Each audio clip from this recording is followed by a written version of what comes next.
Points clear in the championship from Alain Prost. So whatever happens in Italy this afternoon, Senna will still lead the table tonight. And in the Constructors' Championship, McLaren's lead is 14 points. Williams showing ever-improving form for Mansell and Patrese.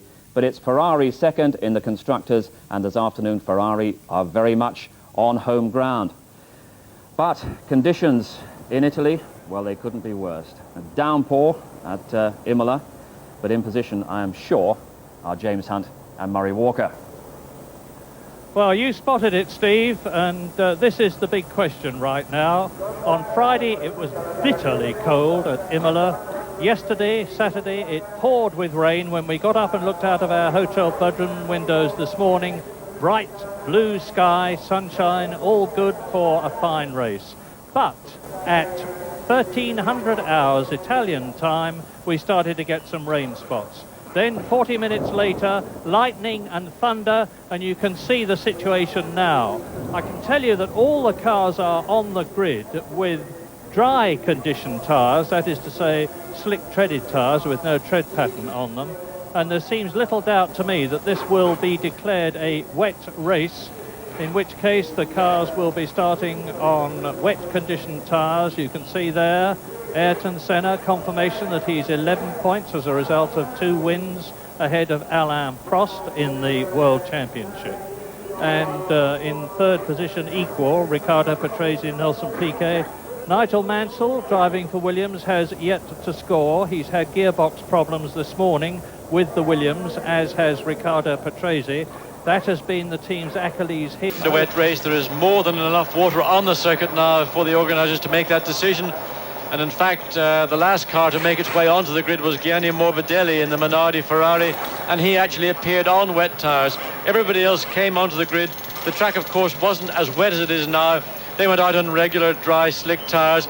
All the teams have got their wet weather tyres alongside the cars, and in fact, most are now in the process of changing over from the slicks to full wet weather tyres.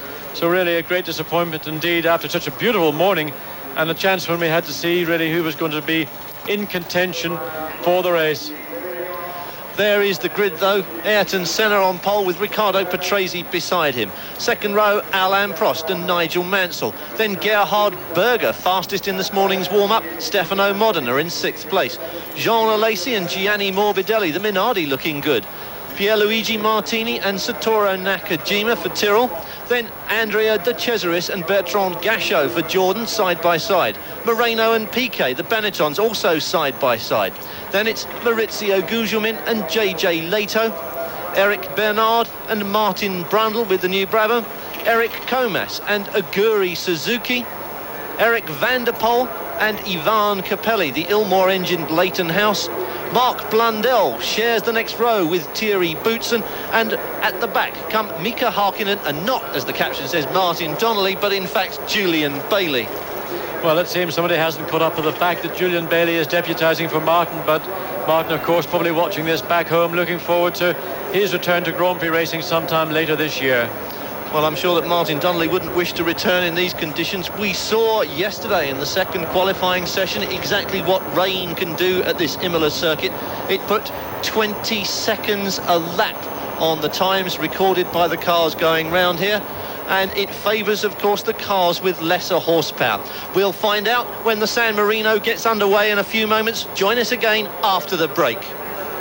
And this year, that both Lotus cars will have started a Grand Prix, because Julian Bailey, for a variety of reasons, was unable to qualify at Phoenix and Brazil. Talking of Brazil, there he is, Mr. Brazil himself, Ayrton Senna, twice the world champion, including 1990, pole position for the 55th time. He won here at San Marino, at Imola, in 1988 and 1989, and he was second fastest in the warm-up this morning to his teammate Gerhard Berger. Now, I know a lot of people with British interests at home will be waiting for some results from Nigel Mansell, and of course he's promised a lot this year already with the new Williams, which is clearly a very competitive and fast car. There's Patrese, who's on the front row of the grid. He won this race last year, Mansell's Williams teammate.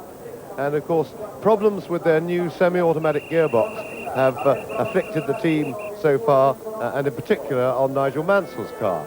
Well, if the problems are mechanical, the wet weather may well be of help to the Williams team and to their reliability with the gearbox, because of course the cars get a lot less strain on a damp track, and that ups the mechanical reliability enormously. So this may well help the Williams team if they haven't got that gearbox 100% sorted yet, and clearly they haven't got it 100% right, because both cars had problems with it this morning. Alain Prost, third on the grid in the semi-automatic gearbox Ferrari. He was judged by a lot of experts today to be the only person who had put up a truly honest time in the half-hour practice this morning of the top three, because Berger went out in the spare car, was 1.4 seconds faster than Senna, and Berger undoubtedly had virtually empty petrol tank. So Prost, in terms of setup, is looking in good shape for the race.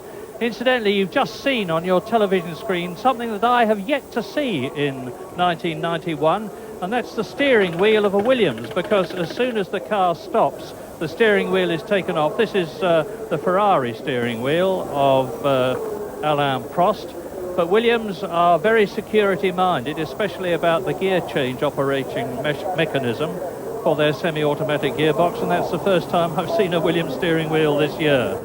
So, Alain Prost, there is the man who has won more Grand Prix in the history of the World Championship than anyone else, carrying the famous number 27 with 44 wins. Welcome back to Imola, and welcome back to a very wet and rainy Imola. The rain is dropping from the sky in enormous quantities. We still don't believe the organisers have declared it so far a wet race. However, if more than 50% of the grid changes to wet tyres, they will be obliged to. Am I right, John? I believe that's the case, Richard, and in fact it's really pelting it down right now, and I'm beginning to wonder, are the conditions going to be almost too bad, in fact, to allow the race to start on time? Because of course Imola is a very high-speed circuit. We have seen aquaplaning during the Saturday practice, drivers coming in complaining, and Ayrton Senna, amongst others, complained that this Imola track, damp for damp, is a lot slipperier than we saw in Brazil back at the Brazilian Grand Prix. So he is concerned about the amount of, or the lack of grip that the Imola circuit is going to provide in these very, very wet conditions we are faced with right now. Well, those were the wet tyres we saw just now on Gerhard Berger's car. Everybody fitting wets. It's difficult to see from up here, but I think the greater proportion of the grid now fitted the wet tyres which they brought to the start line with them. Yes, everybody is mandatory. There's no way that anyone could do a lap on this circuit on racing slicks. So any chance of somebody taking a flyer and trying to get away with not making that first pit stop to change from wet to dry, that's totally gone.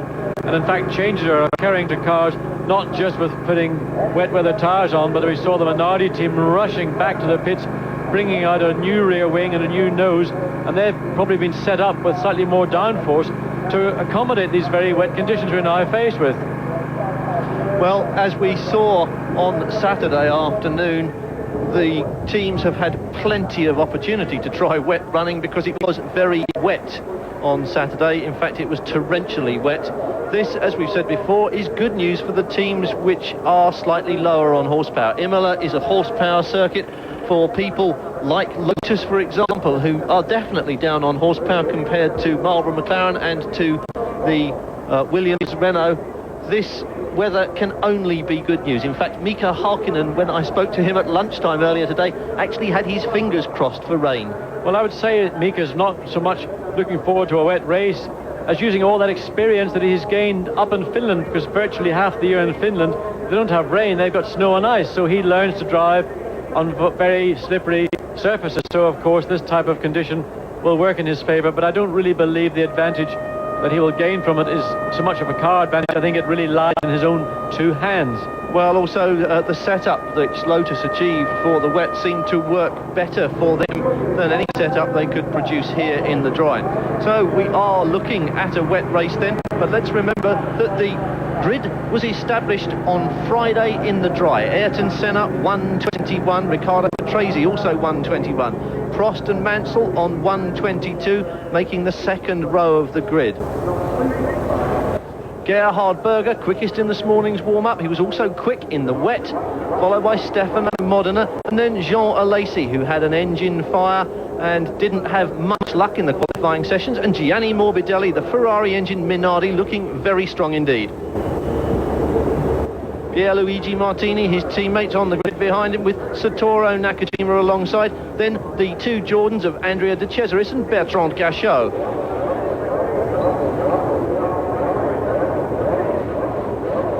Roberto Moreno follows for Benetton with his teammate alongside. That's Nelson Piquet. Then Maurizio Gugelmin and JJ Leto, the only Dallara to qualify for this race. Eric Bernard shares the next row with Martin Brundle and is followed by Eric Comas and Aguri Suzuki for La Rousse. A fine effort in pre-qualifying and qualifying gets Eric van der Poel next, with Ivan Capelli alongside, Mark Blundell's Brabham behind him, and Thierry Boutsen alongside for Ligier. And then finally, on the very back row, the two Lotuses, their times established in the dry, Mika Hakkinen and Julian Bailey. Out of it, Gabriele Tarquini and Fabrizio Barbazza for AGS, and the very unlucky footwork team, Alex Caffey with the new car, and Michele Alboreto still injured from his practice accident.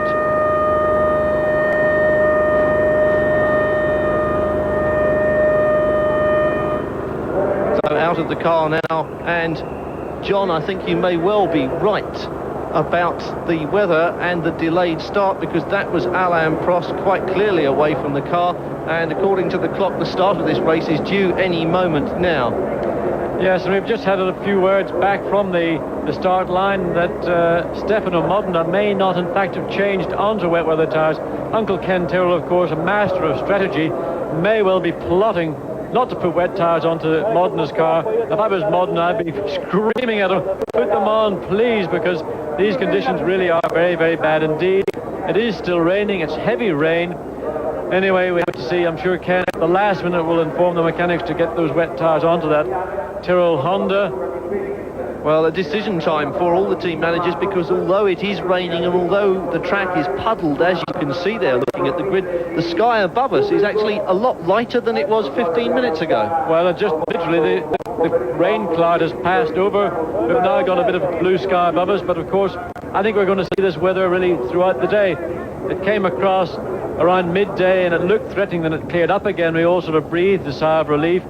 Then, of course, just the moment the cars begin to leave to go onto the grid, the first few drops of rain fell, and in fact it's not stopped raining. It is now just about clear, but of course we're left with a saturated racetrack, and it is obligatory for anybody with any common sense at all to be on wet weather tyres. Interestingly enough, Pirelli have got a new wet weather tyre here, which is based on their slick. Now, we were talking about this yesterday, about race tyres, wet weather tyres and so on and so forth, and Pirelli have actually made up a new wet weather tyre which is based on one of their dry weather slick compounds. Now, Goodyear were telling us what they do and the difference they have and the difficulties they have with their compounds over these deep tread block tyres, but Pirelli appear to have done something. So whether any of those cars are going to be on that new tyre, we are not yet aware of that. Well, there was the 1 minute board, which means we are starting on time. The engine's fired up. As John says, everybody will start on wets. Some of the teams this morning, although they were very tight-lipped about their tyres and gave us the usual answer, two black ones with holes in the middle and the front, same at the back, some of the teams were planning to go through this race if they could without a tyre stop, but it now looks as if this is going to become a race of pit stops, and we have seen places lost in the pits many times before. Yes, we have, and now we've just been informed that Modena is on wet tyres, so a lot easier day for Stefano Modena starting on his wet tyres. But of course, with these very wet conditions, we will see eventually a pit stop taking place. That will be to go from wets to dries, but of course there may be further pit stops. After rain, a racetrack is left both clean and abrasive. Clean is nice in one way, abrasive is bad in another way. So this is going to be a race in which the pit lane is going to be exceptionally busy, but just look at the amount of water being thrown up by those leading cars. Those guys from the sort of third row back are going to be driving into the most impossible conditions. They will not be able to see ahead of them at all. All they can do is use their peripheral vision to pick up reference points to the side of them to know roughly where they are. Now they're going to come down here into the Tossa Hairpin Bend. That's the section of circuit you see in red. They'll be approaching that somewhere in the region of 185 miles an hour in the wet. Well, it does make the money that we hear bandied around in the pits seem as if it's all worthwhile. If you link this to your own experiences of driving on the motorway in the rain, and we've done some of that in the past few days, and we both know how difficult and how scary that can be. Put yourself in a race car travelling at 180 miles an hour around this just over 3-mile Imola circuit, and now is where these drivers earn their money. Well, of course, in a sense, Ayrton Senna, by being on pole position, has got the best opportunity of anybody to take advantage of his pole position. Ordinarily, pole is the best place on the grid, but in these conditions, if he can manage to control the wheel spin and get his momentum rolling, then he can take the lead, and of course he'll have a clear track ahead of him. Everybody else behind will be driving in his spray. Just look at Patrese coming out of that corner. You can see just trying to pick up the throttle, the back end flipping left and right, and really very, very difficult conditions indeed. Coming down here into the Ravazza, oh look, we see, who's it? Alan Prost already has had a spin. Now that's just on the parade lap. Alan Prost having difficulty controlling his car. Just the sheer, look at this. Gerhard Berger the same. Now there must be a river somewhere in that part of the track we can't see. There is water rushing across the track. Alan Prost's car is stopped. He's now trying to get out of the car. His engine is stalled. He doesn't have an onboard starter. And this is an absolutely unbelievable situation. I've never ever seen that happen before. Before a race starts, I understand during the course of a race, but there must be water running across the track just as they come under the bridge before the two right-hand corners, the Ravazza. But Alan Prost's car is stopped, his engine is stalled, he's attempting to get out of the car. Gerhard Berger had the same problem, managed to keep his engine running. Of course, he will have to now take up a position at the back of the grid. He will not be allowed to take his proper position on the grid because he has lost position. Now, what are the organisers going to do? Are they going to call force majeure because Alan Prost technically hasn't completed a lap? I don't know. I've never ever had a situation like this before. Well, this is Italy, of course, and Alain Prost is a Ferrari driver. The Tifosi, I think, might pull this racetrack apart if this race begins without Alain Prost. Well, we don't see the start of the race. We've got Alain Prost's car 3/4 of a way around to that, and here we are now. We're on the grid. Well, they are obviously going to start without Alain Prost because the cars are formed up and they are waiting for the last few to come round. We'll see that flag at the beginning which warns the drivers at the front that the red and green sequence is imminent. Ayrton Senna on pole, established in the dry at 1:21. The wet time, the best wet time on empty tanks in qualifying was 1:41. These cars are now on full tanks. There's the 5-second warning that says the start of this race is imminent, and it begins without Alain Prost as one of the Ferraris. Red lights and green lights, away they go. Feathering the clutch here. This is really difficult, but Senna weaving, and Patrese jumps him. Yes. Crazy. Riccardo Patrese got the jump on Ayrton Senna. He just managed to make that balance between throttle and clutch better than anybody else. He's got the lead. Gerhard Berger, in fact, managed to get back onto his proper grid position, so theoretically he must not have allowed anybody from behind get past him. So Berger started where he was on the grid initially, but Riccardo Patrese has got the lead. Ayrton Senna second. Looks like Stefano Modena has made a flyer in third. Berger fourth, and Alesi fifth. The two Minardi sixth and seventh. John Alesi came flying through on the inside of that corner and made a really good pickup, and I think now we'll see him in third or fourth place. No, it's Stefano Modena in third place. There we see there is John Alesi back in sixth spot at this stage. Stefano Modena was the one that really had a flyer, and of course maybe he has taken that chance on those new Pirelli tyres. The Tyrrell, of course, along with the Benetton, Brabhams and the Dalaras are on Pirellis, everybody else on Goodyears. But look how bad, you can see how slowly these cars are travelling. The conditions are extremely bad. This is coming down the hill towards the Acqua Minerale corner, and the gap between first and last has opened up probably about 3 times the distance you would have in normal conditions. Gerhard Berger looking to get past Stefano Modena. Alan Prost utterly dejected, and let's see what happens coming around this corner. This is the problem corner. Modena staying well over to the left coming around the corner. Well, Patrese leads from Ayrton Senna, and that will have satisfied the Tifosi to some extent because Riccardo Patrese, of course, Italian, and the Italians support Italians very fervently indeed. One of the Ferraris out of it before this race began, and that really is an upset. The conditions, as you say, John, truly appalling. Patrese has been pumped up for this all weekend. Gerhard Berger, too, was very quick in the wet, and we saw him pressuring just now. chasing the back end of that Tyrrell. Who will come round? Yes, it's still the Tyrrell there, and look at the spray. They just disappeared in that. It must be impossible to drive, John. Well, it's impossible for everybody, but for Tracy. Oh, there's Nigel Mansell. Now he's had a spin at the chicane. His car's been pushed, or he's spun backwards. We're not quite sure. We'll probably have a chance to see that in replay. But Nigel Mansell, having barely completed a lap of the race, appears to be out of the race also. Well, certainly no engine and being pushed back. There goes the steering wheel. We've seen that gesture from Nigel Mansell before. Patrese leads by a considerable margin now from Ayrton Senna, and that reverses the situation, doesn't it? Because Senna normally likes to have quite a distance. Yes, he does, but of course Senna's being very, very canny indeed. He knows that there's a long way to go in this motor race. Let Patrese get out if he wants to, up a second or 2 seconds or 3 seconds. Nelson Piquet out. That's the toss of hairpin bend at the end of the long straight. Nelson Piquet on his Pirelli tires having no more luck than Nigel Mansell or poor Alain Prost.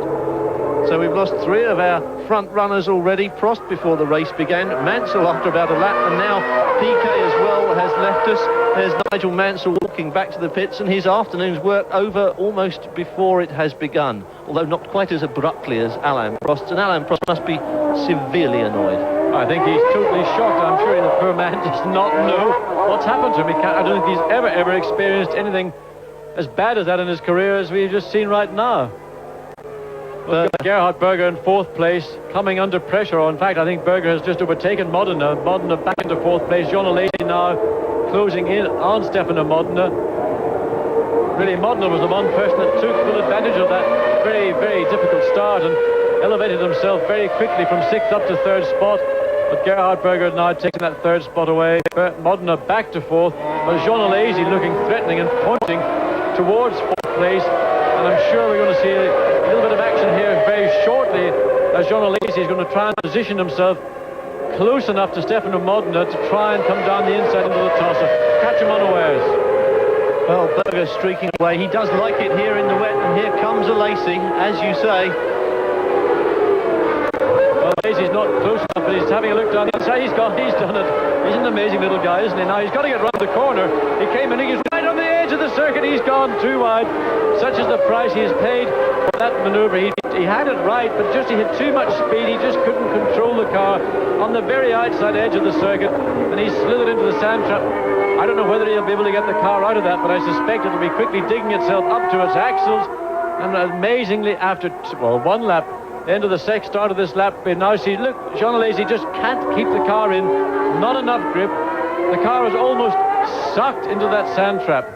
Well, there is Alesi's abandoned car. Alesi full of bravado, but not quite enough reserve there on that corner. Well, there you go. That's the effect of having a wet motor race. But Riccardo Patrese hanging on almost tenuously. I mean, there really is virtually no grip here at all. Again, taking these rather unusual lines very wide on the turn into the corner. That's because the outside of the circuit, by and large, has got less rubber down on the slick tires and is therefore a little bit more grip.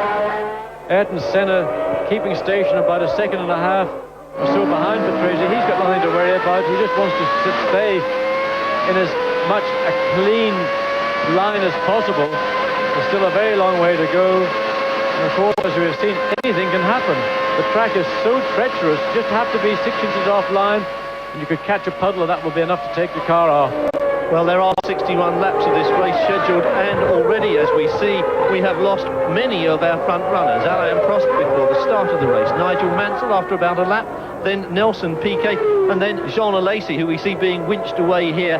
He was slightly, and there's another one of the LaRousse cars on the sidelines there. Yes, that's Aguri Suzuki. He's spun.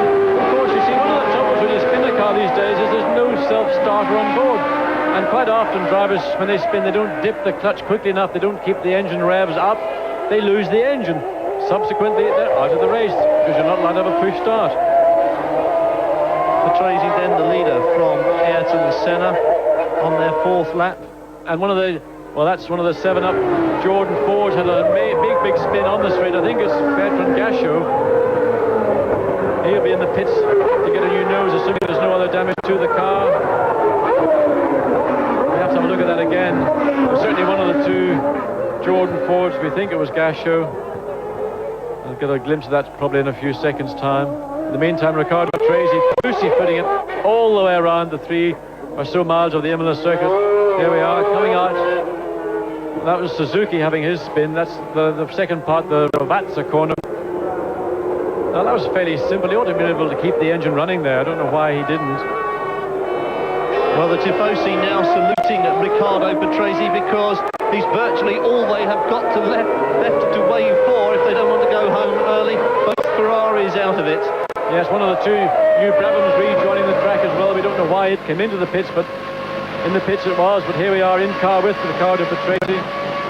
And now on a flying lap, Patrese probably close to 190 miles an hour just before he comes on the brakes. Ayrton Senna in second place.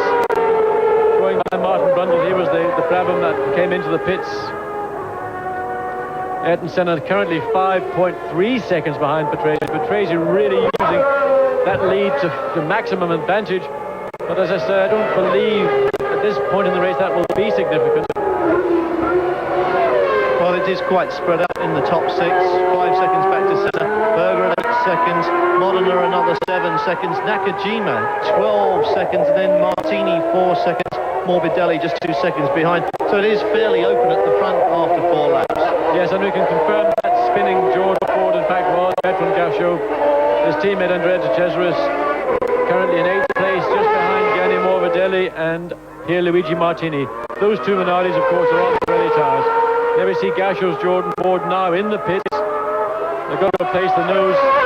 Not a particularly quick job because the noses, in fact, are bolted on. They're not just held on by these little Zeus fasteners that used to be the way. There's so much downforce going through the front end of a car today that you have to use nuts and bolts to hold it in place. Well, Riccardo Patrese, the leader, and Ayrton Senna slipping and sliding all over the place there in second place. Third place man is Gerhard Berger. We have lost Alain Prost, Nigel Mansell, Nelson Piquet, Jean Alesi and Aguri Suzuki for certain.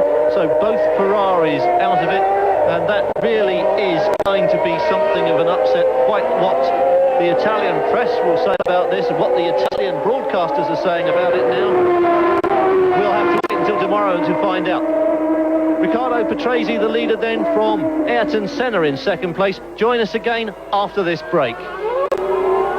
He's the youngest man in the race, and the Judd V8 engine in the Lotus gives ideal power and torque for these conditions. It is not too powerful, and Harkkonen's reflexes are superb. He's going to move up a lot.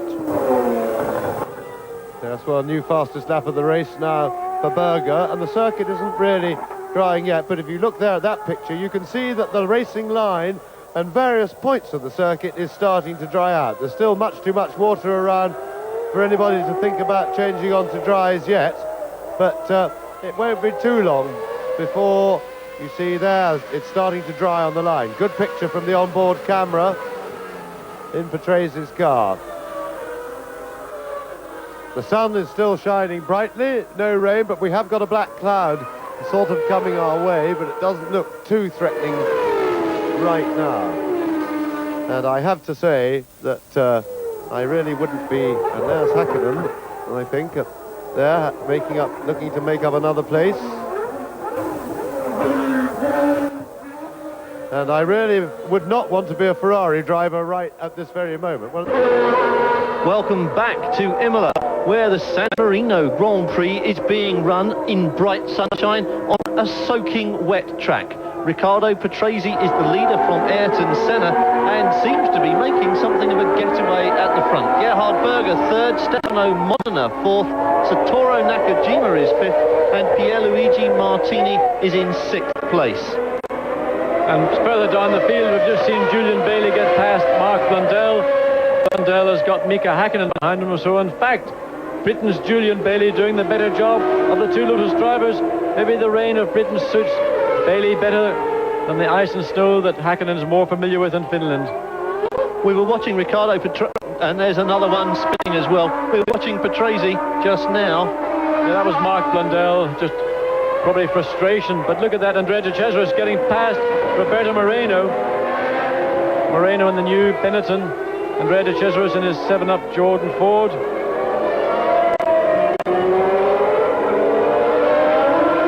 Watching just now Patrese flying, but Senna has recorded the fastest lap. We saw the gap between Patrese and Senna extend. There's the moment. the braking snapped away from him. Yes, and that's going to be the order of the day until this track begins to develop any dry line. Well, look at that. On horsepower, Marino was able to pull out and pass to Chesterus yet again. The two cars, the Benetton and the Jordan, they both got the same Ford HB engine, but the Benetton has got the latest version of that, something in the region of 680 or 90 horsepower and race trim over the 650 of the Jordan. Identical engines, but in spec they're different. So Minardi leading Benetton, leading Jordan in this little group. Morbidelli, De Cesaris and Moreno in that little fight. And just at the top of the hill at the Piratella corner, I was beginning to see a dry line appearing. Now that's the highest point of the circuit. This is one of the lowest points to just come through the Acqua Minerale. Here it is still very wet indeed, but the beginnings of a dry line are appearing up at Piratella.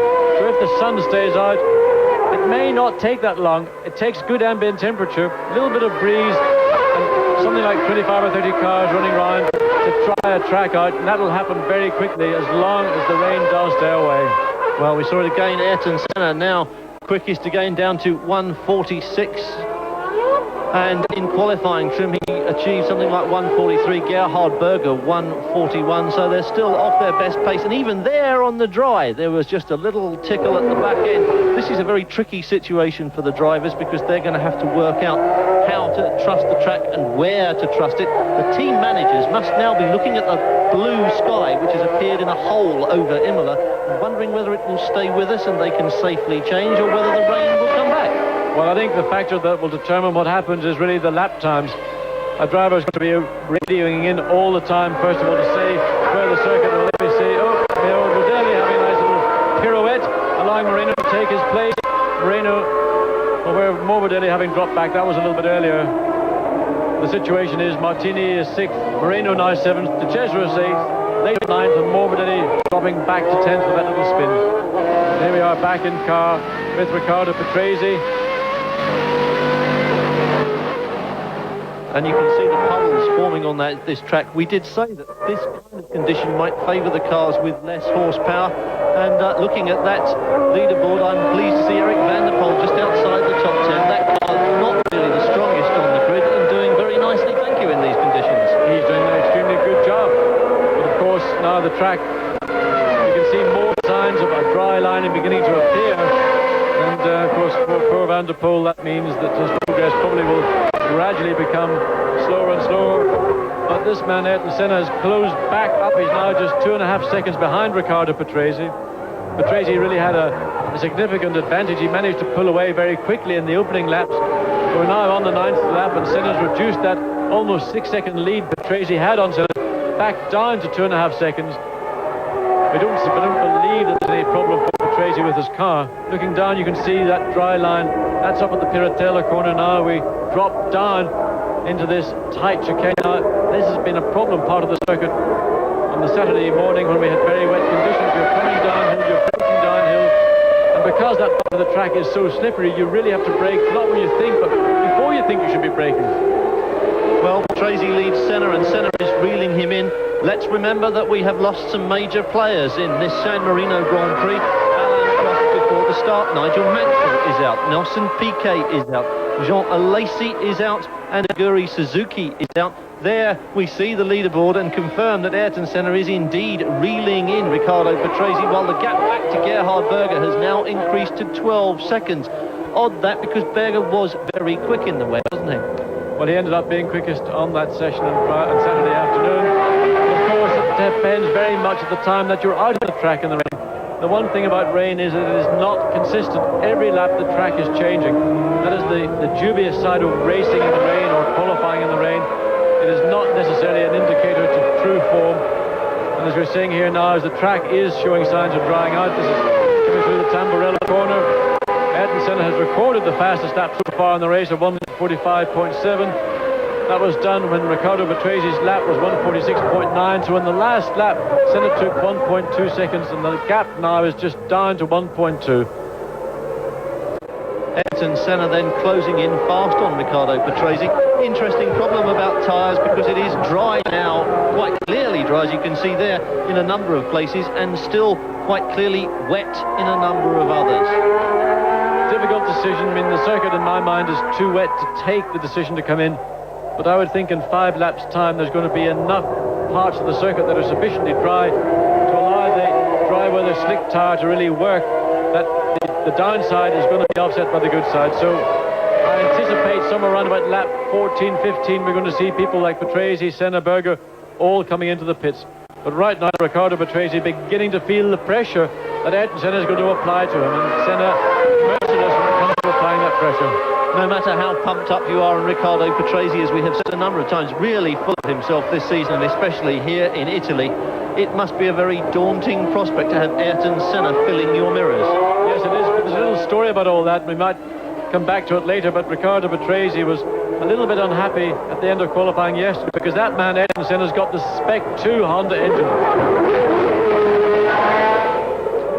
Well, Ayrton Senna's now taken the lead. Is Patrese going to come into the pits? Yes, he is. Patrese is the first one into the pits. Brave decision by Riccardo Patrese. Is this going to be the call of the race? Is this going to be the call that will help Patrese win this San Marino Grand Prix, or is it a little bit premature? Well, Patrese was the winner here last year. He has been on form in the first 2 rounds. And he pressured Ayrton Senna very heavily in Brazil and was reeling him in at a rate of knots in the final 2 or 3 laps. Quite a long stop as they go to slicks. In fact, an uncomfortably long stop for Riccardo Patrese. Well, I think Riccardo Patrese has had problems because the speed he came into that pit stop was not normal racing speed. They have still been having gearbox problems with this car, and whatever the problem is sufficiently great to keep Patrese in the pits, and almost looks like he wants to get out of the car. Ayrton Senna the leader now, and in a lot of clear space because Gerhard Berger is behind him 7 seconds away. Try line beginning to appear more strongly, and still Riccardo Patrese languishing in the pits. This must be so frustrating for a driver. Yes, well, particularly having led the race from the beginning, and obviously the problems that Patrese had, which we weren't aware of from our commentary point, were the reasons why Senna was suddenly taking chunks of time out of his lead. But Patrese still in the pits, and whatever that problem is not something that is a mechanical problem that is easily rectified. He really complaining. We're getting word back, in fact, from the pit lane as we're talking, that there's an engine misfire.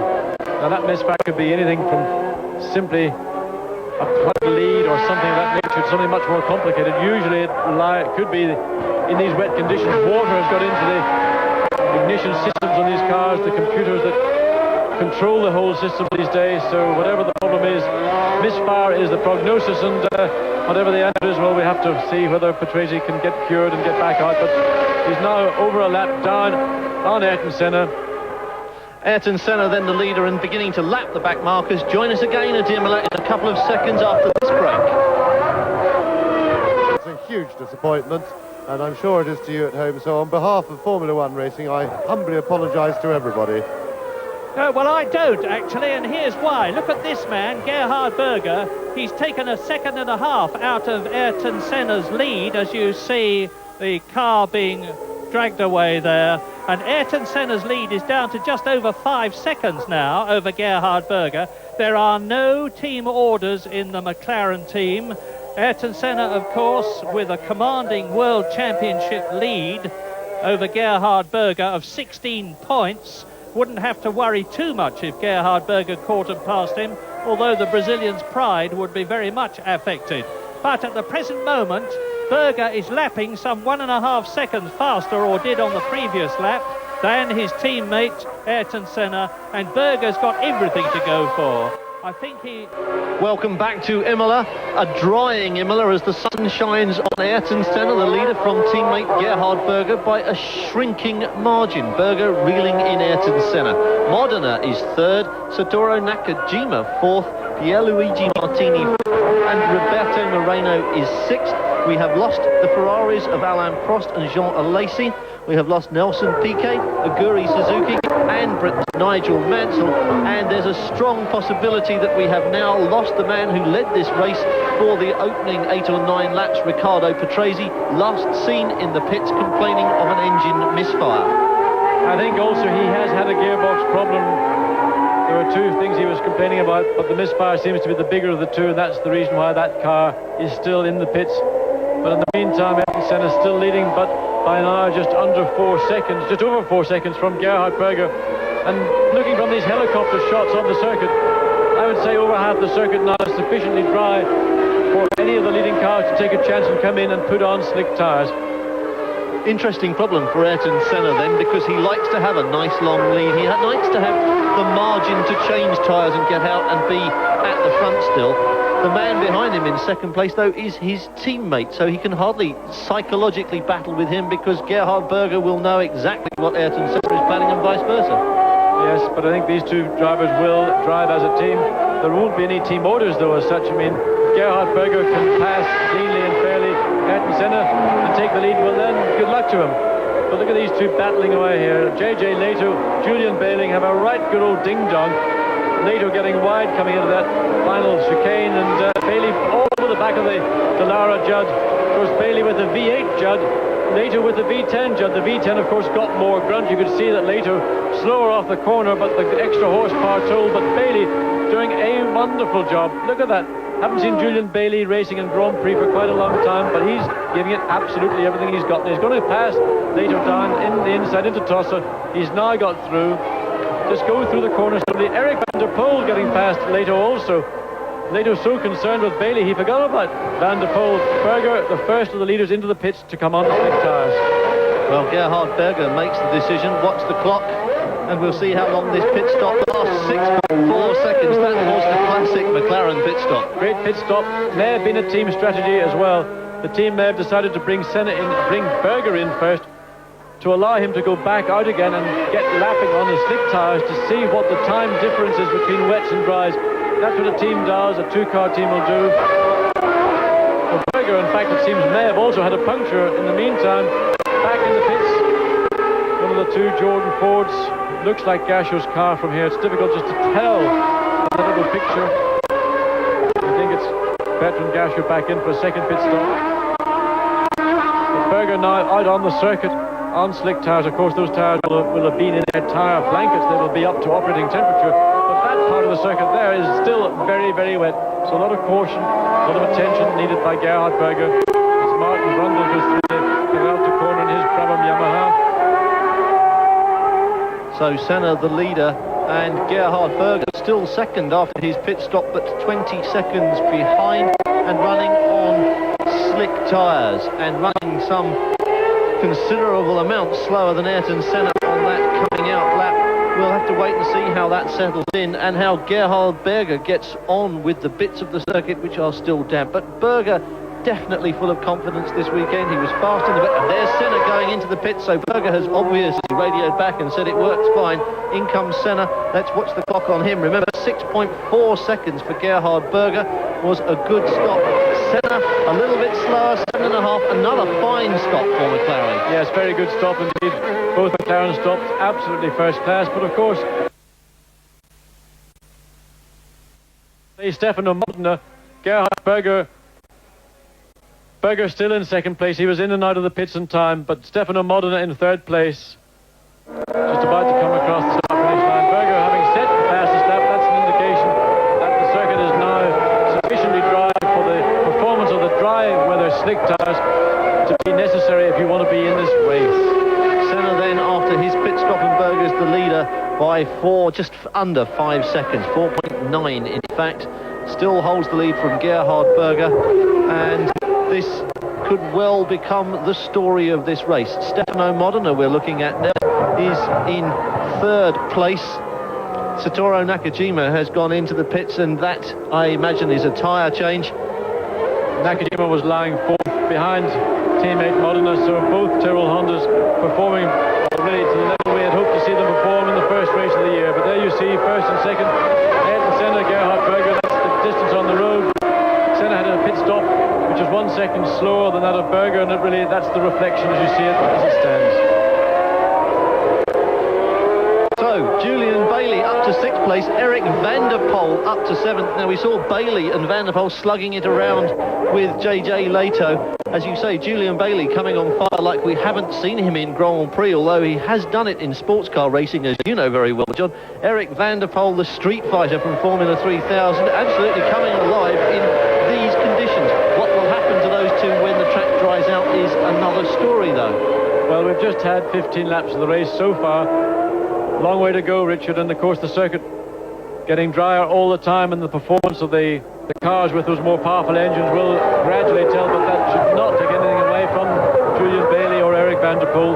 They've used the conditions to their best advantage. They've stayed on the track when many more luminaries have fallen off, made mistakes, and I must give credit to both Bailey and van der Poel for a superb performance thus far in the San Marino Grand Prix. It's perhaps nice, and Berger now on the fastest lap, and you can see 1:36 how much difference this dry line and slick tyres are going to make as the times crawl down. Yes, Stefano Modena just leaving the pits in his Tyrrell Honda. Modena retaining third spot. He didn't lose a position with that pit stop. But look at this now. This is always a big danger point in a race, coming up amongst the back markers in conditions like this where there is only a dry line. Remember, Senna and Berger are on slick tyres and they don't want to get off that dry line. They sometimes might have to, but it's not something you feel too comfortable about. But most importantly, you hope that the car that you're lapping sees you. Maurizio Gugelmin now getting the attentions of Ayrton Senna. So, lap 15 has been completed by the leaders, and they are, as John says, mixing it with the back marker. And perhaps a sad indictment of Leighton House's performance so far this year that they are among those back markers on this circuit. The Ilmore still not delivering of its potential, and it does have potential. That's Ayrton Senna, the red and white McLaren, the yellow helmet of Ayrton Senna, the leader of the race. Gugelmin waking up as he goes past the Lotus, and you can see Berger in the background in second place, and that traffic not really helping Gerhard Berger very much. No, it is a problem, but you've got a bit of a battle going on there. Thierry Boots and Julian Bailey, Mika Häkkinen, they've all been in. The two Lotuses have been in and out. They're now on slick tyres. Everything is completely mixed up. It's going to take possibly a lap or so for the positions to settle down to get a true reflection of who is where. But one thing is for sure, this is the man leading the race, Ayrton Senna, and that man Gerhard Berger second, just about 2 seconds behind his teammate. Eric Comas in the pits in his Ligier Lamborghini. Well, Nakajima is out of the race. We don't know why. That's the Tyrrell Honda, Satoru Nakajima, who was running in 4th spot. Nakajima now out. I think we can also safely say that Riccardo Patrese is out, because we have seen hide nor hair of him since he went into the pit with a misfire and perhaps a gearbox problem. And that makes the list of retirements not only long, but a fairly impressive list of Formula One luminaries. And you know what's so important about all this is that the teams that normally don't get a chance to get into the top 6 have got the best chance they're going to get all year. Senna the leader from Gerhard Berger in second place. Stefano Modena is third. Roberto Moreno is up into 4th, and Ivan Capelli currently 5th, but it's all over the place, as you say. Well, we've just been able to see Riccardo Patrese rejoin the track, so in spite of that, there he is, just about to be lapped by Ayrton Senna. Now Patrese's got nothing to lose, and he can just drive at whatever pace he wants. I'm sure the poor man is utterly dejected by having to make a pit stop while leading this race. But back out in the race he is. It's important, if for no other reason than to diagnose and cure whatever those problems were. Whether Patrese will soldier on to the end, one doesn't know. But certainly he lost 4 or 5 laps while the team were able to rectify the problem. Well, Senna the leader after 17 laps. Berger in second place and just over 4 seconds behind him, so getting mixed up in traffic hasn't cost Berger a great deal. Patrese the man in front of Senna, and Senna goes past him. I think we can safely assume that though that problem may well be better, it doesn't look as if it's cured.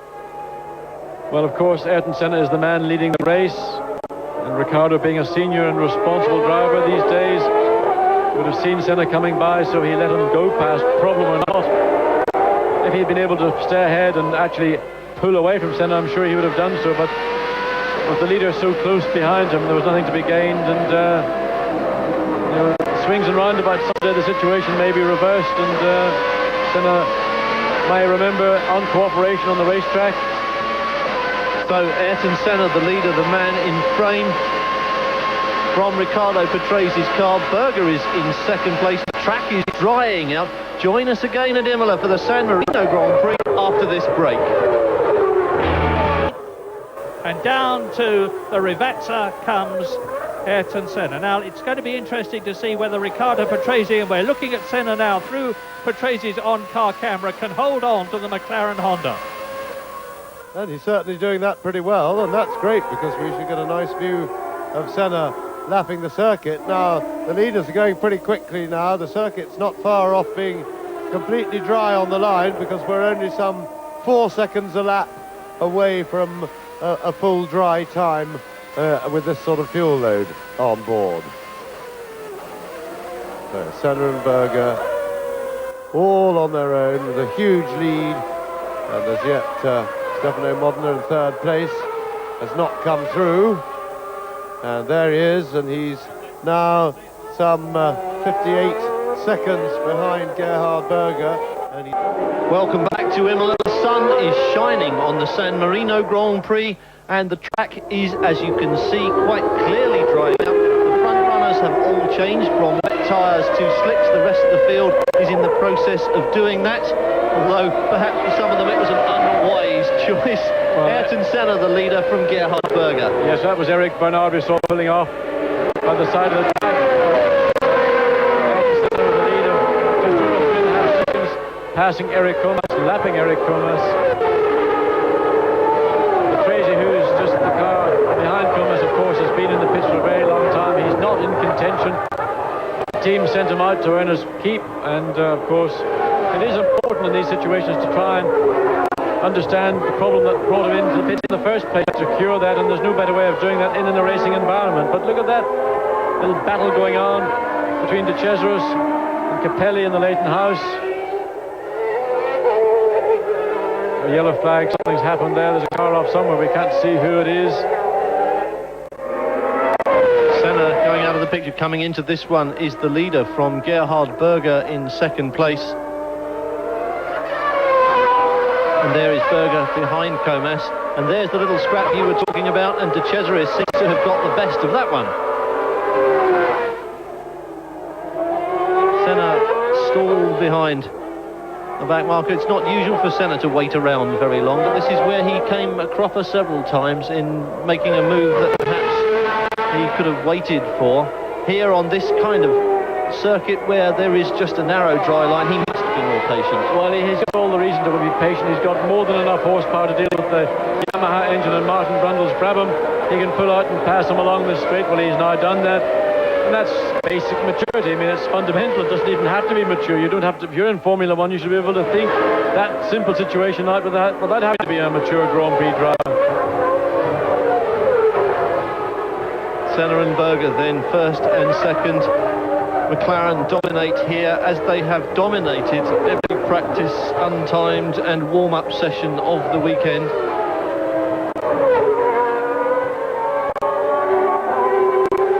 Berger running much more strongly now than he has of late. He really needed a good result. Brazil and a third place seem to have given him back his confidence.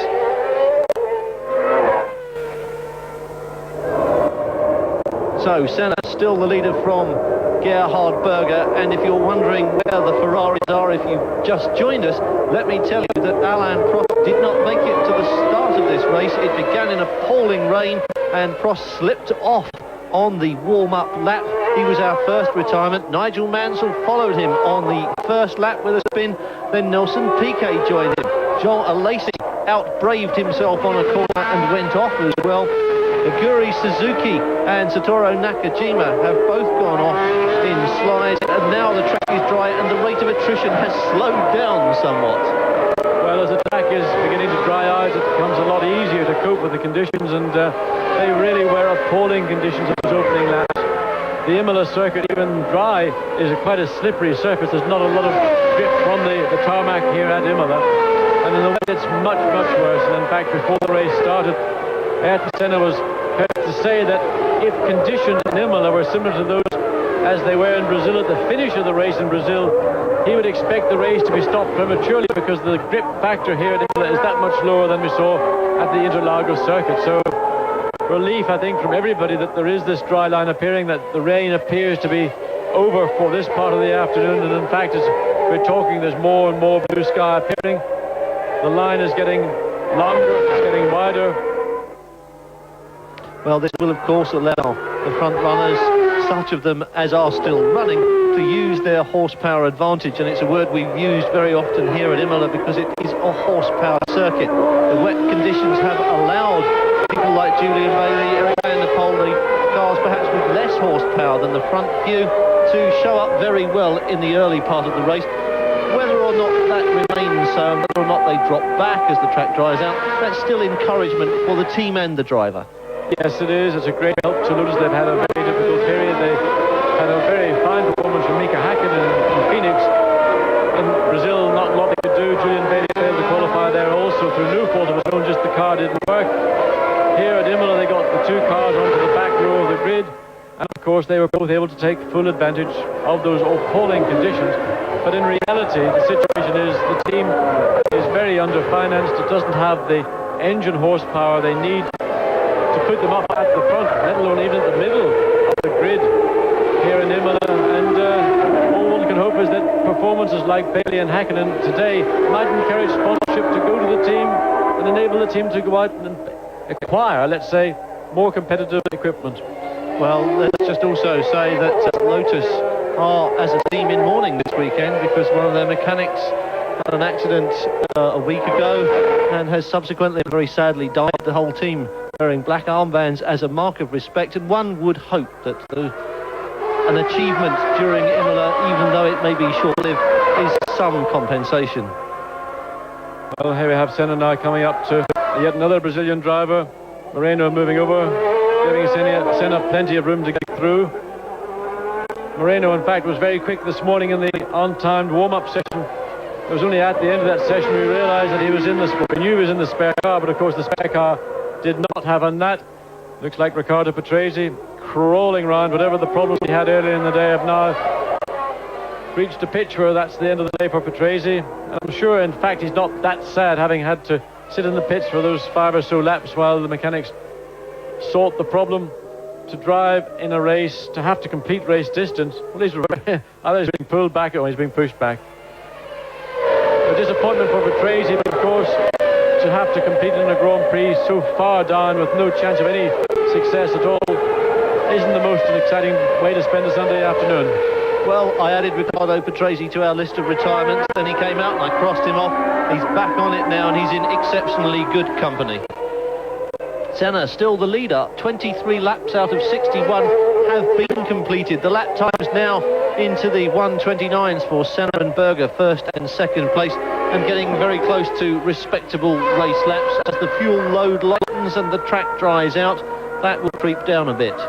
Yes, the other factor that we haven't really talked about so far is what tyre did all the teams fit once they came in for their dry-weather tyres. There was great debate this morning as to which tyre would be the right compound to run. Some people felt they could run the very soft D compound. Others were thinking, well, very marginal. We don't want to have to make more than one pit stop. But I would imagine that as a result of the race starting in wet, most people have gone on to that soft D compound in the hope that they may make it through without any further pit stops. But of course, after rain, the track surface gets very abrasive.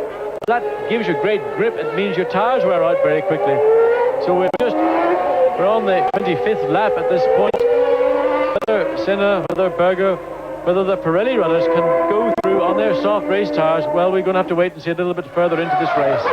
Well, we've been watching Eric van der Poel in the Lamborghini with those distinctive side pods being chased by the Lotus, and still obviously in the action. And Senna still the leader as we come towards half distance. Gerhard Berger some 9.8 seconds behind him in second place. So still looking, as it has done all weekend, like a McLaren benefit outing. Yeah, the other thing that's rather amazing is that Senna's lapped fourth place man Moreno. Such is the pace of these two McLaren Honda drivers that they only have now got third place man, who is Stefano Modena, remaining unlapped. Well, the two of them circulating in tandem. 10 seconds. Not really an enormous gap on a 3-mile circuit, but big enough for Ayrton Senna not to be under pressure. And Gerhard Berger has, for the first time this season, looked as if he might be able to pressure Ayrton Senna in some way. Well, he may be able to do that. Certainly the The form that Berger has been showing over this weekend indicates that his confidence, his self-belief, his self-esteem even, which really did take a bit of a bashing last year when he joined Ayrton Senna at McLaren Honda, is beginning to be rebuilt. And certainly the team has tried extremely hard to give him that reassurance, to try and make him comfortable in the car. Remember, he's one of the tallest drivers in Grand Prix racing, and of course that height is a big handicap in today's Formula One car. Ayrton Senna the leader, teammate Gerhard Berger in second place. This is the San Marino Grand Prix. Join us again after the break. A car which has obviously got a problem. It's a very new car, its first appearance, the Brabham, very little testing, and they've had gearbox and all sorts of other problems. But Senna, as again, undoubtedly the top driver of the day. One has to say that now, because you only have to look at his record. Even in comparison with that of Alain Prost, he's now nearly 12 seconds ahead of Gerhard Berger. Well, we've just got a report from the pits that Mansell's problem was indeed gearbox. His gearbox had a habit of selecting neutral all of its own accord. He couldn't get second gear at all, and his exit from the race, though, was caused by being hit up the back as one of the Leighton-House's spins, and that's Capelli, who was running up in 5th place. So problems for Capelli. He's thrown away a very good placing for him. Hopefully he'll get going again, but you will know, and the car's sitting, its tummies on the curb there, and it's beached. So they've got to manhandle it.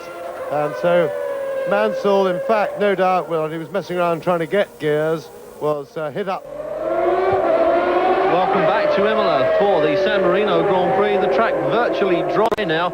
You've just missed Ivan Capelli taking the exit. Well, we're actually having a look at Capelli. Very pretty indeed, probably 8.5 out of 10 for that, of course. Another one to fail to keep the engine running. The consequence is his car is out of the race and being towed away. Capelli was running in 6th spot. That's elevated everybody else 1 place.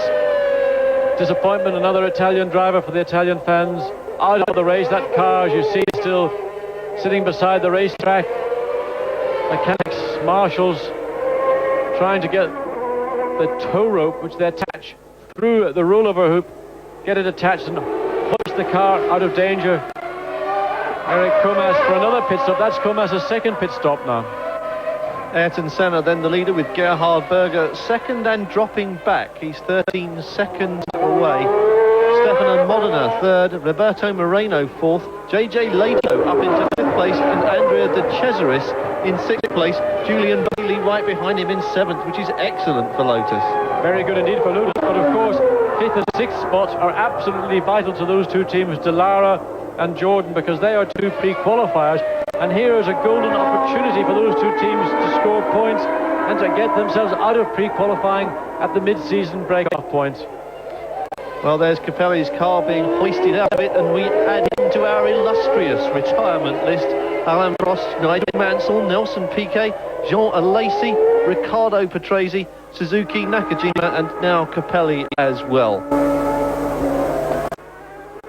Gerhard Berger now 14 seconds behind Senna. Senna really putting in one of those very, very strong mid-race performances. He's capable of upping the game at any point in a race. That's the thing that really, to me, is most amazing about Ayrton Senna. When you think the guy's fully committed, he just goes and blitzes it all over again. And he's got so much capacity. He just uses what he considers to be enough at any point. If he comes under pressure, he seems to be able to extend himself. And even in spite of having, at times, not the best race car, certainly so we saw last year when he didn't have the best race car, still capable of putting in unbelievable performances. Well, we're just looking at De Cesaris, I think. Oh, that was Gasho. Yeah, this is Gasho. He's been in the pits a couple of times, being passed by Pierluigi Martini. Gasho right down the field. He was one of the early spinners who had to come in, have his nose replaced. He then had to make a second stop, of course, to have a set of dry tyres fitted, so Gasho lost a great deal of time due to that spin. And that spin was basically on the exit of the long Tamburello corner, and he demolished the nose and paid the price for that, let's say, small mistake. Well, the Minardi's have been running well here this weekend, and I suppose that will give the Italian Tifosi something to cheer about, because they are an Italian team with, of course, a Ferrari engine. Yes, they've got that Ferrari engine, and something they had in qualifying was special, the Ferrari fuel, the Agip fuel, which Ferrari have been using for over a year now. Horrible smelling stuff, but doesn't have to make the old engine perform. And that fuel, of course, isn't available for the race, and to some extent that is a reflection, again, of the performance of the car in the race. So much horsepower is gained by using that qualifying fuel. It artificially elevated the two Minardis of Morbidelli and Pierluigi Martini up the grid much higher than we've seen them this year. 61 laps, the scheduled distance for the San Marino Grand Prix. We have finished 28 of them. We're on lap 29, just over 30 laps left to go. So this effectively is the midpoint of the race. Ayrton Senna, the leader, and the gap back to Gerhard Berger has now increased to 16 seconds. So either Berger is in trouble, and that is perhaps an indicator, or Ayrton Senna has really switched it on. There's about 3 seconds in difference between their lap times, so obviously there is something going on. I think what's going on is Ayrton Senna is just showing us really what a fantastic driver he is. There doesn't appear to be anything wrong with Berger's car. It doesn't appear to have a misfire. It doesn't appear to be in any mechanical problems. I just think we're seeing another virtuoso performance from Ayrton Senna. Well, the gap now out to 17 seconds between these two. And we are seeing a lot of the Lamborghini of Eric van der Poel. And of course, it's an Italian car, Italian engine, so you would expect that from an Italian television director. But it is, as John was saying just now, quite rewarding in these circumstances for teams who wouldn't normally be seen. Let's face it, this is the first time that Eric van der Poel has qualified for a Grand Prix.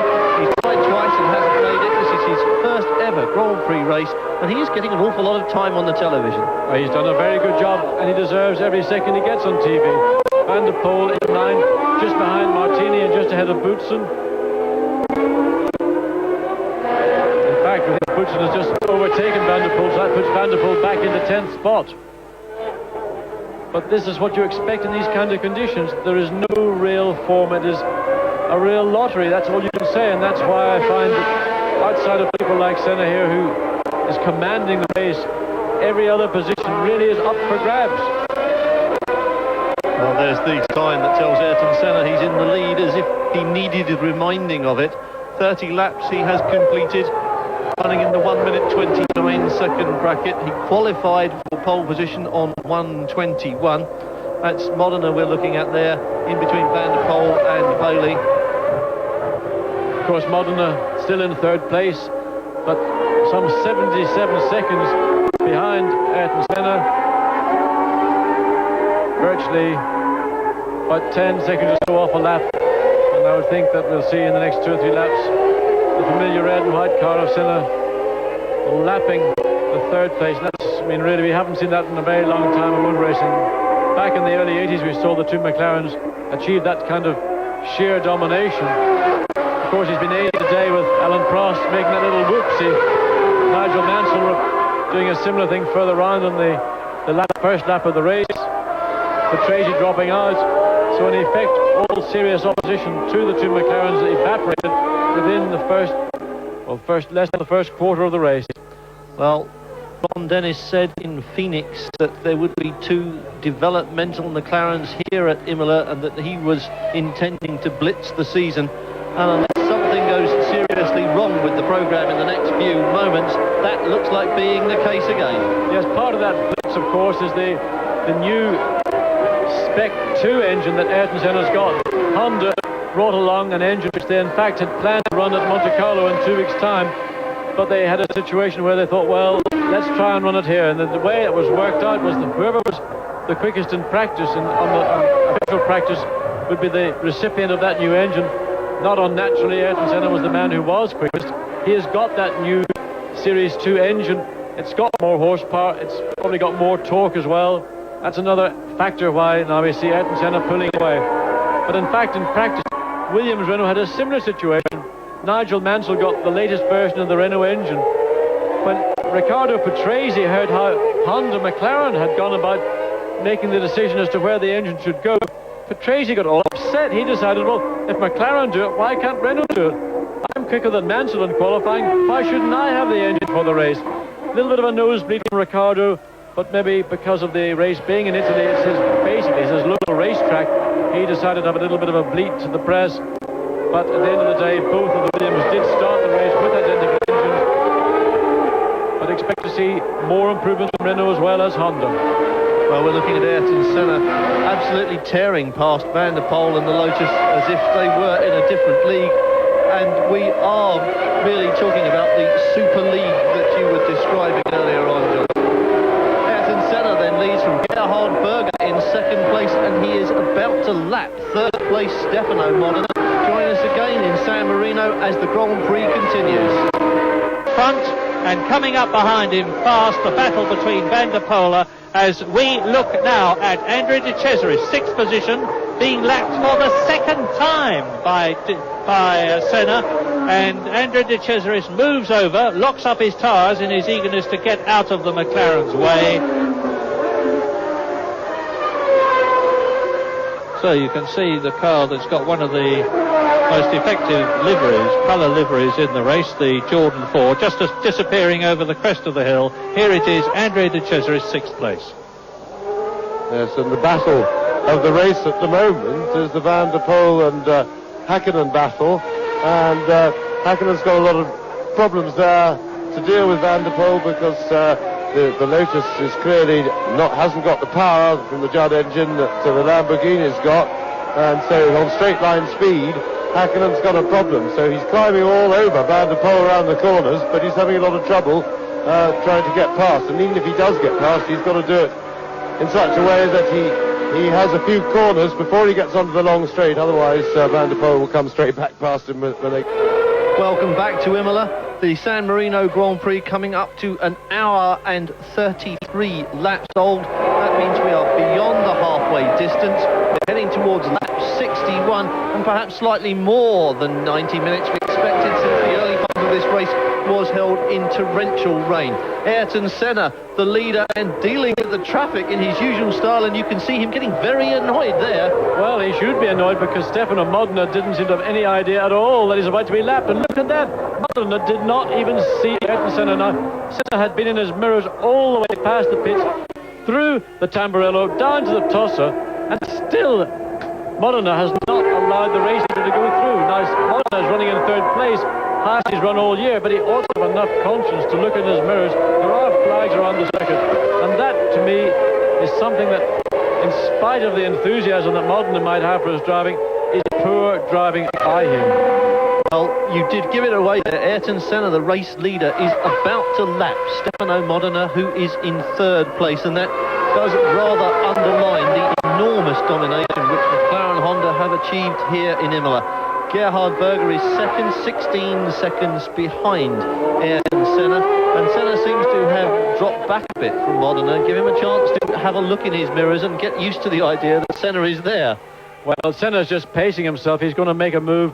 Coming up the chicane we see here, he will close up and then get on the power, pick up the slipstream from the Tyrrell Honda, and hopefully as they come out of the Tamburello corner, get past cleanly. At least Modena can look at his mirrors. He's not trying to overtake another slower car.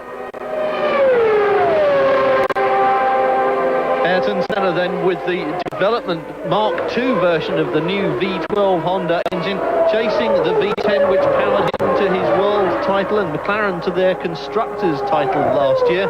And Modena and Tyrrell really doing quite a good job to be in third place, as you say. They've done a tremendous job. And Modena, I mean, it basically is doing a very good job running in third place. But of course, he doesn't seem to have woken up to the fact that he's got, and there's a blue flag being waved at him.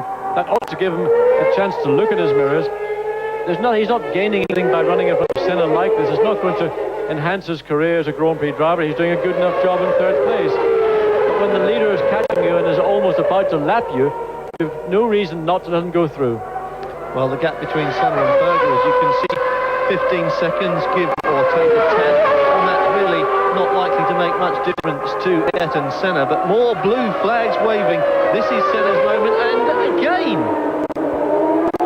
Well, that wasn't a particularly clever place to try and pass anyway, because Senna wasn't sufficiently close to Modena to do so, but he was just putting himself into the mirror of Modena's Tyrrell. He was saying, goodness sake, look in your mirrors, I'm here, I'm the leader of the race, I'm lapping you, let me get past, I'm not going to do anything to you, I'm not racing you for position or anything. Well, Well, Senna right up underneath the rear wing on the straight and getting that toe now. Yeah, you imagine that once we get through Tamburello, we'll see Senna come out of the slipstream of Modina's car, pass coming into the tosser. A dirty look from Senna. I'm sure he's not very well. Modena finally clocked that Ayrton Senna was there. He actually did back off early and let Senna get past. Amazing that he could do those 3 or 4 laps without realising that the leader of the race was right on his tail. Well, as we've said, it's an unaccustomed high position from Stefano Modena. I'm sure he must be on something of a high and he must be concentrating on staying in 3rd place. Yeah, but I think after the race, Ayrton Senna might have a quiet word in his ear and say, listen, Stefano, when I come up behind you, I'm not going to pass you in position. I'm only lapping you, so get out of my way. Well, Ayrton Senna the leader after 35 laps. Berger is 2nd. Modena very definitely now in 3rd place, having been lapped, as has everybody else. Moreno is 4th. Leto is up to 5th, and Cesaris still in 6th place. We've lost Prost, we've lost Mansell, Piquet, Alesi, and Patrese, also a Suzuki, Nakajima and Ivan Capelli, so it's slightly thinned field now. And some of the less well-known faces and teams of Formula One appearing at the front end of what is currently our leaderboard beyond the halfway point. And nice to see it indeed, and nice to see these two have been spotted for some while, haven't they? Yes, well, Bertrand Gachot ought to be much further ahead of Julian Bailey than he is. He certainly should be ahead of Mika Hakkinen because he has got a much superior motor car. But of course, Gachot had to come into the pits, locking up left front brake. Maybe that spin he had very early in the race, the setup of the car, the balance of the car may not be very ideal. Gachot ordinarily would be much further ahead of the 2 Lotuses than he is. He would not be the meat in their sandwich. Fred de Cesaris running in 6th spot. Of course, for all those people who have to go through pre-qualifying, for Ligier with Poulsen, who's in 7th spot, Van der Poel, a pre-qualifier on 8th spot. Now again, Gachot locking up that left front. There must be something wrong with the car. That's not normal. It's twice we've seen that happen. So I suspect in the little spin that we saw Gachot have early in the race, there's been some minor suspension damage, because that is not a normal thing to see. One wheel lock up, all other 3 remain unlocked. Well, that's Pierluigi Martini in the Minardi in the front of that little pair, and being followed by Molina in 3rd place. I beg your pardon, it is. And Minardi have done very well. I think the Ferrari engine that they have used didn't do them much good in Phoenix, it didn't do them much good in Brazil. They suddenly started to appear very high up the qualifying sheets this weekend, whether it was the burst of enthusiasm for being here on home territory, or whether it was just that qualifying fuel that's lifted them, but they're still doing it in the race as well. Well, I have to say, most of it came from the fuel. Racing in Italy can also be a great pressure as well as a motivation. I think the performance of the 2 Minardis today is a part where I would have expected them to be under normal circumstances. But of course, such as the potency of some of these brews that are available for qualifying, it can make up as much as 40 horsepower difference. And if your company, if your team is not providing you with a qualifying fuel, or as potent a qualifying fuel as, let's say, our Jeep have available for Ferrari and for the Ferrari engine Minardi, you will suffer. So competitive are we now on Formula One grids that you're talking in tenths rather than half seconds or seconds as we were before this very, very competitive 3.5 litre formula really came on song. Ayrton Senna has completed 37 laps and is now 18 seconds in front of Gerhard Berger. And then there is a massive gap back to Stefano Modena in 3rd place. These 2 McLarens are dominating this race in a way which must be appalling everybody else who is still running. As you say, though, we have no Williams and no Ferraris in there to fill up that gap, which is what we really expect to see. And in fact, as we look out of our commentary booth, we can see lots and lots of the fans are deserting the Imola racetrack. The car they came to see, the 2 Ferraris, of course, out very quickly indeed. Alan Prost was a spinner on that corner there, that downhill right-hand corner, on the final parade lap. The race hadn't even started, and Jean Alesi was out within 2 laps. He had a brave overtaking manoeuvre coming into Tossa Herpen, but just couldn't slow the car down enough, and eventually slipped off the edge of the track into the gravel trap, and that was his race over.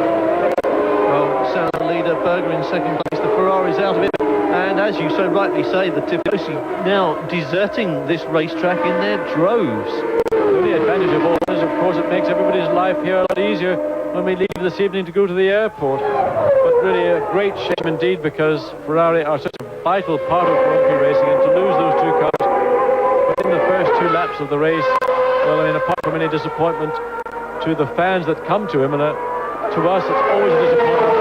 Alan Prost, Jonah Lacey, 2 serious race contenders, to be out of the race, well, great disappointment. Ayrton Senna benefiting from blue flags which are waving as he carves his way through the field. And he's lapping some people for the second time, and on his way to what looks like another precision McLaren victory. He has some 23 laps to complete out of the 61, and there you were saying that Gasho was in trouble, and there in the pits we see the evidence. Yes, whatever the problem was emanated from his spin, and that's the 3rd pit stop, we believe, for Bertrand Gachot. He had a stop for the original replacement nose, then he had a pit stop for tyres, and then he's back in the pit again. But look at this, Gugelmin and Comas having a right old ding-dong. They're running right down the field, but there's on our monitor 0.3 of a second, when in fact now Gugelmin has just overtaken Comas. But at the end of the day, those two will not feature in the top 6, but nonetheless having a good battle. And Modena just coming in to join him on his way through, the 3rd place man. Roberto Moreno, who we've seen absolutely nothing of, is still circulating quietly in 4th place. And Andrea De Cesaris, I think, bringing up still 6th place. Yes, we've got JJ later running in 5th. JJ again, another of the pre-qualifiers, so the Dallara Judd team will be absolutely biting their nails in the hope that their man can retain 5th spot. He's got something like 20 seconds lead over De Cesaris in 6th spot, and later was a further 20 seconds himself behind Moreno, who is in 4th spot. So those positions look fairly set. It's really just down to reliability. Well, now of course, as the race settles into its sort of 3/4 distance, that is the time again when you imagine every team manager standing quietly in a corner with his fingers and arms and everything else all crossed up, hoping that it will just carry on. Well, we've just completed the 40th lap. Just over 20 left in the race. Julian Bailey getting past Mika Häkkinen, and really a nice little wave from Bailey. So the 2 Lotuses looking very good. But it's Ayrton Senna who leads with Berger 2nd and Stefano Modena in 3rd place. Join us for the final quarter of the San Marino Grand Prix after this break. Missing us. Excellent drive by Julian Bailey up into 10th place. You see, he's got something to prove. He is personally sponsored. He hasn't had much to show for his sponsorship this year because of car problems rather than Bailey problems. And that is Andrea De Cesaris into the pits. He was in 6th position, and it looks to me from the leisurely way he's sitting there and the lack of frenetic activity around the car as though his race is almost over. They're working on the back of the car.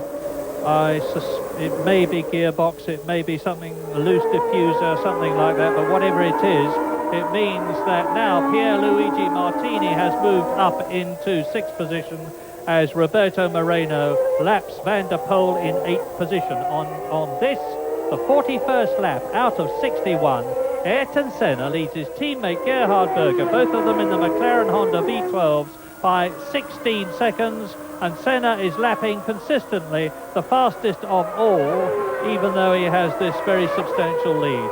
Stefano Modena is in 3rd position, and in 4th place Roberto Moreno. 5th is later. There are just 20 laps of the San Marino left to run. Ayrton Senna is the leader from Gerhard Berger, with Stefano Modena still in 3rd place. Roberto Moreno is 4th. JJ Leto is 5th, and in 6th place now, no longer Andrea De Cesaris, but Pierluigi Martini, because De Cesaris is in the pits, and I think it was him that we saw before the break and not Gasho. No, in fact it is De Cesaris in the pits, but Gasho had also been in. De Cesaris literally came in just before we went to the break, and we haven't seen him go back out again, so great shame for Eddie Jordan. His car still, you could just see out of the corner of the screen, Mechanics still working around the car. Well, the situation is that Martini now up into 6th spot, Boots in 7th, Van der Poel 8th, Bailey 9th, and Hacken in 10th. Well, that is a most unusual looking leaderboard, but then we have a most unusual looking set of retirements. If you have just joined us, you will be surprised by this. If you haven't, you will already know that Alain Prost went out before the start of the race. Alesi went out a couple of laps later. Mansell and Piquet both spun off in the rain. Suzuki and Nakajima also did the same. Tracy has gone out with an engine misfire. Ivan Capelli has spun off. Andrea De Cesaris is looking like a retirement with every passing second. Yes, well, that's the fortunes and the fate of Grand Prix racing. We see Mika Hakkinen, Julian Bailey sliding past Eric Van der Poel.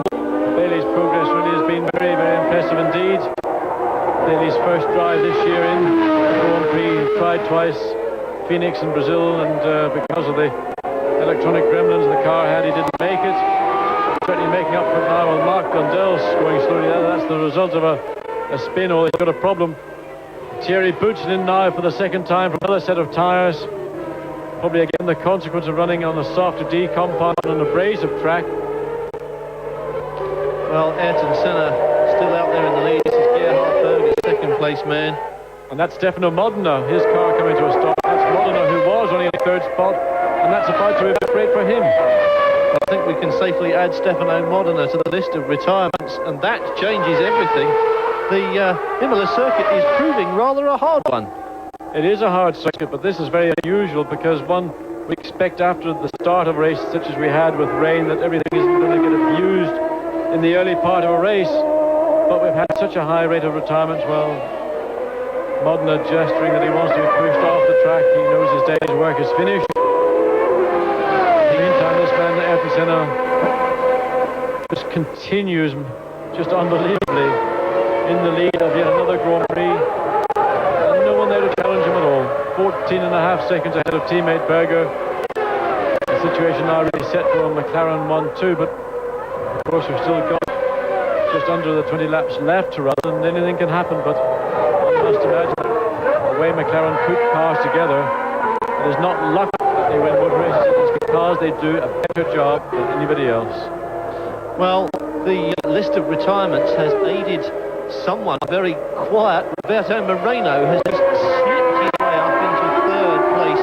He's nearly 2 minutes behind the leaders, but as other people have dropped out, this man, Roberto Moreno, is now 3rd in the new Benetton B191, which was, well, I think the word dog was mentioned several times during qualifying, probably in the Benetton pit, because it just did not come on as strong as it could have done. They said that they had fixed most of their problems on Saturday, and it didn't look too bad in the morning warm-up, although they lost an engine. Yes, Moreno did have on the first lap, an engine blew up, so he jumped into the spare car. Now that spare car, in fact, had some revised gearbox parts fitted. They had arrived on Saturday afternoon, they were fitted, and the benefit of that was that the gear change was a lot more precise than the gear change in his original race car or that in Piquet's car. Now Piquet hasn't or didn't feature very well in the race. Moreno may well still be in that spare car, and he's got on with the program. He's now running in 3rd spot, and if he can stay there at the end of the day, I think Benetton will go away thinking, well, we got a result after all. Well, it certainly looked very unpromising at the start of this Grand Prix, and let's face it, any new car has teething problems. Some have worse teething problems than others and have gone away without qualifying. So this John Barnard design actually coming good on its first outing, which I think is something of a surprise. Well, fundamentally, John Barnard makes very good motor cars, because this one didn't just literally leap out of the box, put itself on pole position and shatter the opposition. Everyone began to wonder, well, what was the problem? And I think that the basic car is extremely good indeed. Certainly the drivers are very complimentary about the amount of downforce it has, about the car's straight line speed. But just those little niggles with the gearbox prevented the car from displaying its full potential. Of course, it also didn't get a great deal of testing here during the week's testing before the week of the Grand Prix. And Saturday being a wet day, that further restricted any development of the car. Well, of course, with something like laps to its credit, it hasn't been fully used, but it is now holding third place for Roberto Moreno. Leto is fourth, Martini fifth, and Van der Poel is in sixth place as De Cesaris sits in the pits. At least we think he's still in the pits. And with 17 laps to go, if Eric Van der Poel can hang on to that sixth place, there will be some singing and dancing in the Lamborghini pits this evening. Well, it's so important. You cannot emphasize just how important it is to a team to get points when you're in a pre-qualifying situation. First of all, it gets you out of pre-qualifying, but also it opens up access to all the benefits of being a FOCA member, being a constructor. So Van der Poel can keep the momentum up. He's just been lapped by JJ Leto, who is in fourth spot this time. He's another pre-qualifier, so those two teams really relishing the situation in which they find themselves. Ordinarily, one would have not expected them to be in the top six, but that was all due to the rain. Well, Senna on lap 46, 13 seconds ahead of Gerhard Berger. Moreno in third place, 2 minutes behind. Leto, Martini, Van der Poel. Then the two Lotuses, Hukkinen and Bailey, and that's encouraging for them. Thierry Boutsen, Mark Blundell, Maurizio Gugelmin and Eric Comas. Very, very different without the Williams and the Ferrari to had that gap at the front end. It's a very lonely Ayrton Senna and Gerhard Berger who are leading this race. Well, for them it's now purely a formality. All they have to do is reel off those laps. I mean, for Ayrton Senna, we anticipated a hat-trick. We thought that Riccardo Patrese was the potential spoiler for Ayrton Senna of that hat-trick. Patrese's luck deserted him with a misfire and a gearbox problem. But there we see McLaren's yet again 1-2, and there's nothing. You talk to Ron Dennis, sometimes you get a rather cold response to what appears to be a fairly reasonable question, and as far as he's concerned, his philosophy in motor racing is that there is no such thing as luck. Luck is something that is down to you. It is down to how the team is run. It is down to the motivation within that team. It is not luck. It is just sheer management, hard work, and of course having people like Ayrton Senna and Gerhard Berger driving for you is no unsure thing either. Well, an awful lot of people put their faith in their future sometimes in Ayrton Senna and rely on his ability to produce results for them, and he seems to be able to do that with relentless efficiency.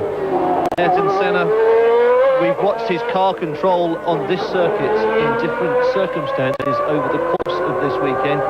He has dragged that round once by the scruff of his neck in appalling conditions, and on other occasions seems to float it about an inch of to go wherever he wants it to go. I think that's one of those performances today. Remember, he didn't get the start, he didn't get the lead at the start. Patrese got that lead, but after the final Senna started to eat into Patrese's lead. Patrese, of course, did have the beginnings of a few problems, but there we have the man, Ayrton Senna, comfortably in the lead, 15 seconds over teammate Gerhard Berger. Neither driver under pressure. Third place man Roberto Moreno already a lap down on these two, and I would think the signal from the pits are, well, just remain as you are.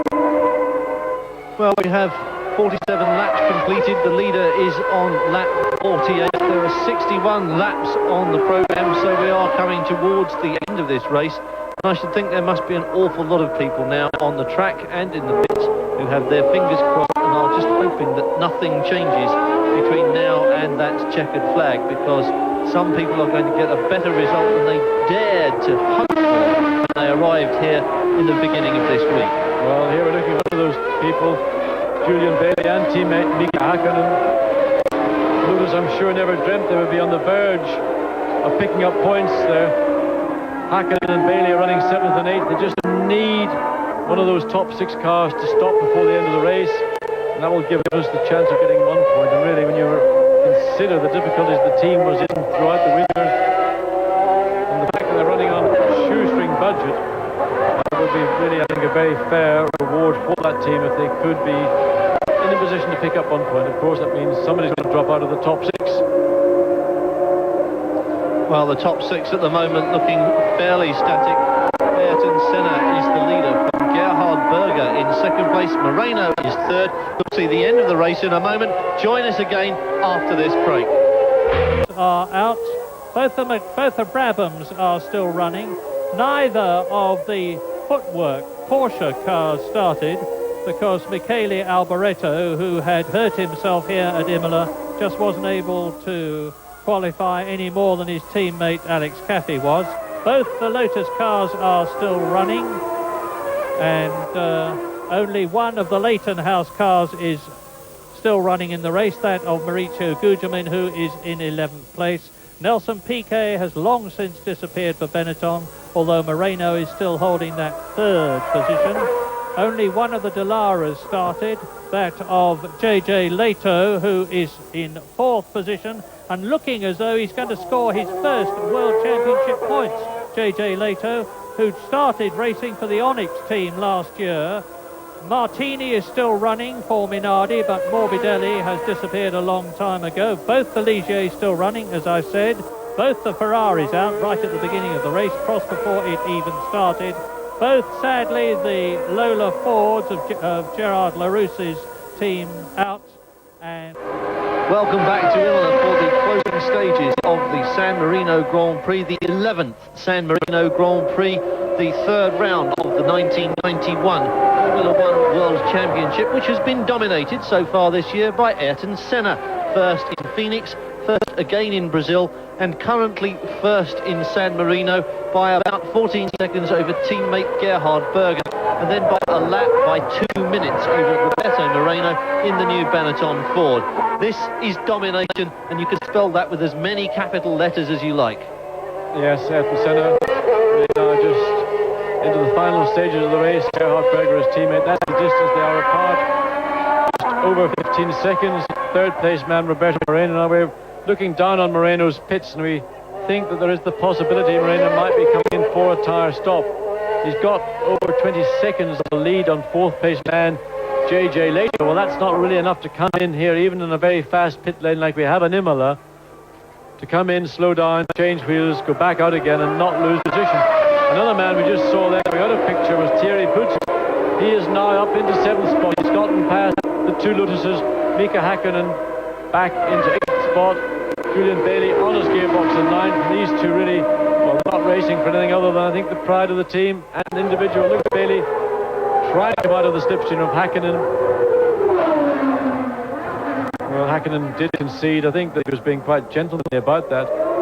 Bailey was in a position where he was hoping he would get cooperation. He did get it. Mika Hakkinen now dropping back into 9th. But of course, the man that's passed both of them just in the space of a little over that was Thierry Boutsen with the Lamborghini-powered Ligier, giving it its best performance this year. This does seem to be a race of worst and best, because I think Ferrari have probably had their worst outing for as long as any of them want to remember.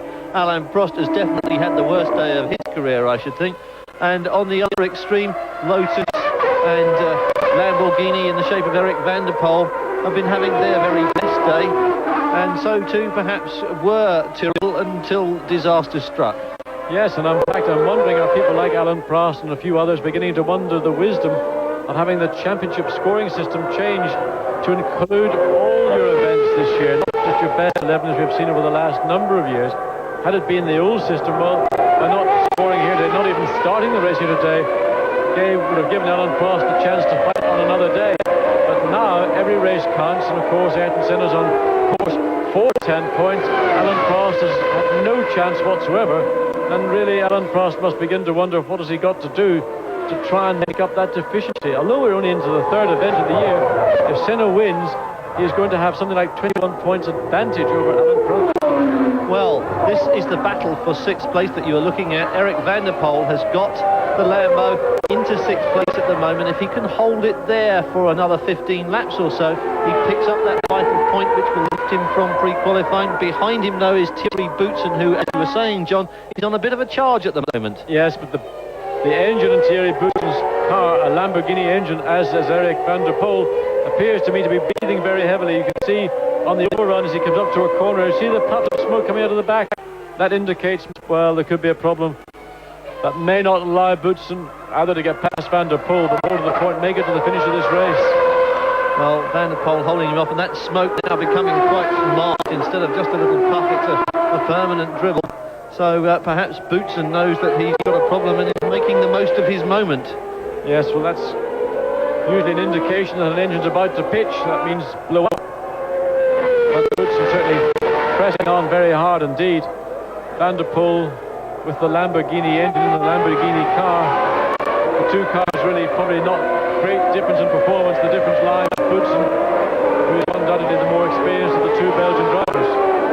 Well, Moreno still circulating there. We thought that perhaps he was due for a pit stop. But he's now got JJ Later right on his tail. That lead that he had has evaporated away, and JJ Later now closing back up onto the tail of Roberto Moreno.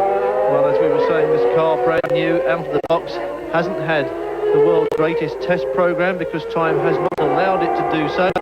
As John was saying just now, John Barnard has designed most of the Formula One grid, and his cars usually are something special, even if they may not be special on day one. They've had some problems in qualifying, and there were some very long faces and some very tight lips round at Benetton over the course of this weekend. Moreno's third place looked as though it was going to be a bonus for them and would lift that balloon, but JJ Later is pressing. Yes, and Moreno's engine is beginning to sound very rough, so I think JJ Later could easily be improved for his first podium, and that would be a fantastic performance and result for him. Also for the Dallara Judd team, currently in fourth spot, that's 3 points. Third spot would give him 4 points, and now he's just taken third spot. Roberto Moreno obviously having a big problem, and ordinarily Moreno would not allow that third place to disappear, and I think Moreno's, in fact, his race virtually is over. He looks like he's about to slow right down. If he can make it for a round, we may even see him make it into the pits. But whatever Moreno's problems are, it's pretty big, and the only advantage he has that fifth and sixth spots are some way behind him, but we've still got something like 9 laps of this race left. Well, Lato is past. We were talking about the Van der Poel and pre-qualifying, and we should say it about JJ Lato because that's another of the teams that goes through that awful roulette that is played for an hour on Friday mornings. It's a truly appalling experience for any team. It really destroys the team for the rest of that Friday session. There's so much mental and physical exhaustion at the end of that 1 hour on Friday morning that really a team is not fully effective again until the Saturday. But that's the name of the game. If you want to be a Grand Prix team, you've got to go through the middle, pre-qualifying, and that does sort out the men from the boys. Well, speaking of sorting out the men from the boys, this one's definitely a man, isn't it? Ayrton Senna at the front, 53 laps under his belt, just on his 54th lap, which means there are 7 left for him to complete. He is the leader by 12.5 seconds from Gerhard Berger. JJ Lato, as we've heard, has moved up into third place, but is 2.5 minutes behind. Moreno has dropped back to fourth. Martini is fifth, and Eric Van der Poel was sixth last time we saw him, although he had Thierry Boutsen breathing down his neck, and as John was saying, also breathing fairly heavily from the back end.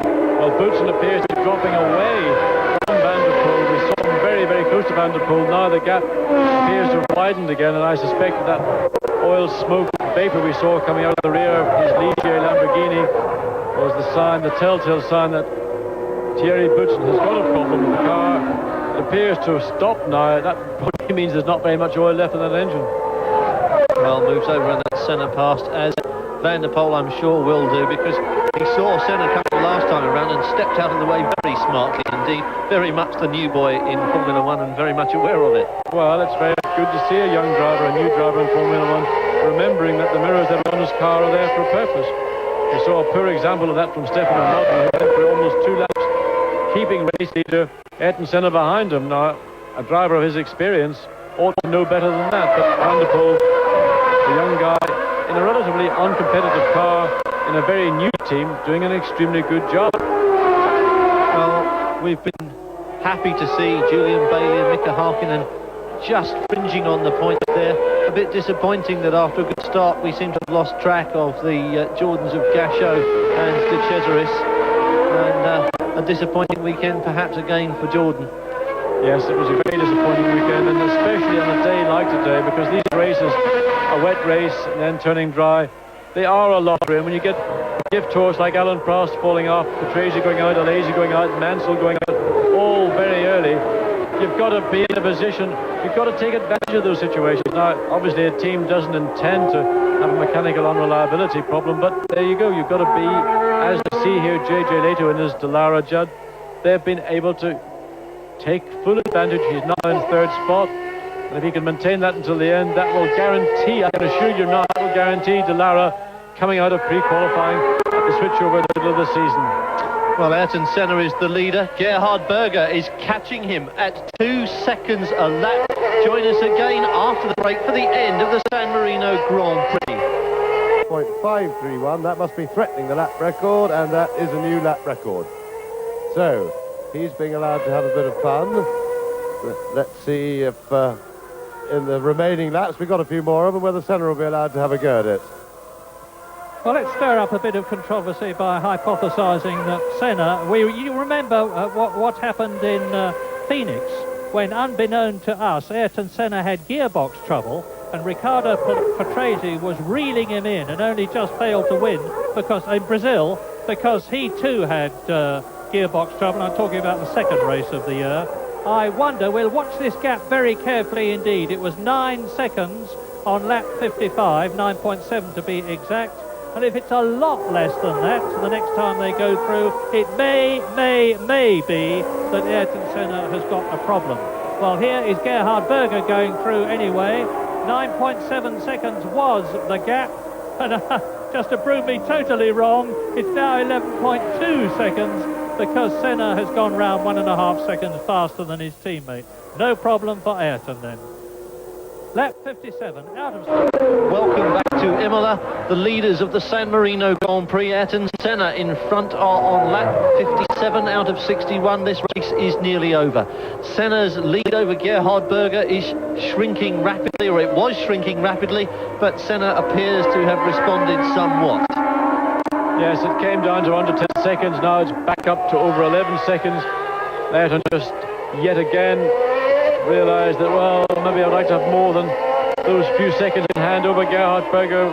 And reflecting back, of course, to the Brazil Grand Prix, when we weren't quite sure what the problem was with Ayrton Senna, it was, of course, the gearbox, compounded by severe cramp, as well as by having the seatbelts. There's a problem. There's a blow-up. Roberto Moreno's race finally is run, so that's going to elevate Julian Bailey into 6th spot. Pierluigi Martini is in 5th and 4th.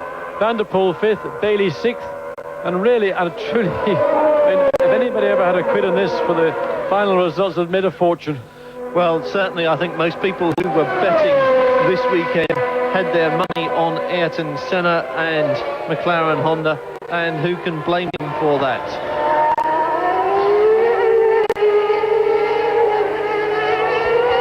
Well, Van der Poel now creeping up into 5th place, and as JJ Leto is helping Dallara get out of pre-qualifying, so Van der Poel's finished if he can hold on, picks up 2 points and will help the Lamborghini team out of that pre-qualifying drama.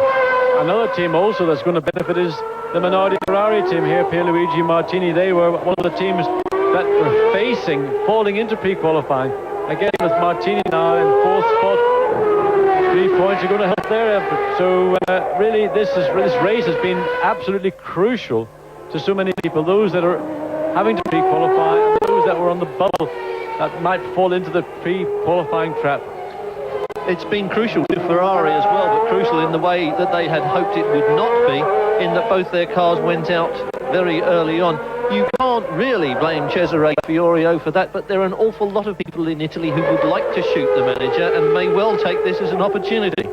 Well, I think in this case they'll be shooting the wrong horse, because in spite of what may or may not happen within the management at Ferrari, it was not Fiorio's fault that Alan Prost went off in that river. It was Alan Prost's fault. And in the case of Jean Alesi, well, I have to say, it made a brave overtaking maneuver. It didn't come off. You have to admire him for it, but at the same time, maybe prudence would have saved Ferrari's day. Well, Jean Alesi very keen to make his mark at Ferrari, and there you see the Ferrari team packing up early. Not a sight which will please the tifosi, some of whom, in fact a great number of whom, have already packed up early themselves. The grandstand still perhaps is full, but the hill, the Rabazza, which is normally crowded with them, the flags are packed up, and you can see them walking out of the circuit. Yes, indeed, obviously great disappointment. And a very unusual Grand Prix, one that will stand out in the memory of those people at Dallara, at Lamborghini and Lotus, but certainly for teams like Ferrari, Williams, and for the Jordan team, disaster. Well, as you saw from the caption there, the confirmation that both Bertrand Gachot and Andrea De Cesaris have joined that list of retirement, so disaster indeed. We're on the 59th lap now. Ayrton Senna really now beginning to feel that this race is going to be his hat-trick of 1991. And what a fantastic job that this team have done for Senna. Senna doing an equally fantastic job for the team, must be said. And that is the quality that this team has. It employs the best drivers, but essentially it gives those drivers the equipment not just to finish races, but to win races. Now there's Mauricio Gugelmin. His Ilmor engine looks like it's had a serious hemorrhage. He's pulled off at the top of the circuit, up at the Piratella. A late retirement in the race, Mauricio Gugelmin climbing out. Well, it is a long list of retirements, and because of it, it has changed the look of this leaderboard. Ayrton Senna is going to be very happy to pick up his third straight 10 points in a row, gives him 30 points. He'll be even happier that none of his major rivals for the title this year are going to pick up any points at all, and practically no one behind Senna and Berger, collecting points on what looks like the finishing order at the moment, is likely to trouble Ayrton Senna in the title race during the season, if we're being realistic. Oh dear me, that was one of those moments that could have been disaster. Eric Thomas not quite sure whether Senna wanted to go through or not. He couldn't decide whether to let him through. Senna decided, well, I'm going to go through anyway. But look, Gerhard Berger suddenly right in the frame. Well, it was 5 seconds on our monitor, but that's about 3 seconds on the road as they come up to the end of the 60th lap. Ayrton Senna obviously backing off. He did a lap moment at 32.2 last lap, some 5 seconds a lap slower than teammate Berger. Whether they want to make this a grandstand finish, I'm not quite sure. Whether a bit of, let's say, call it showboating coming into the McLaren team at this stage in the race. I've got no doubts that Senna is going to be the winner. Gerhard Berger, 2.7 seconds crossing the line behind his teammate.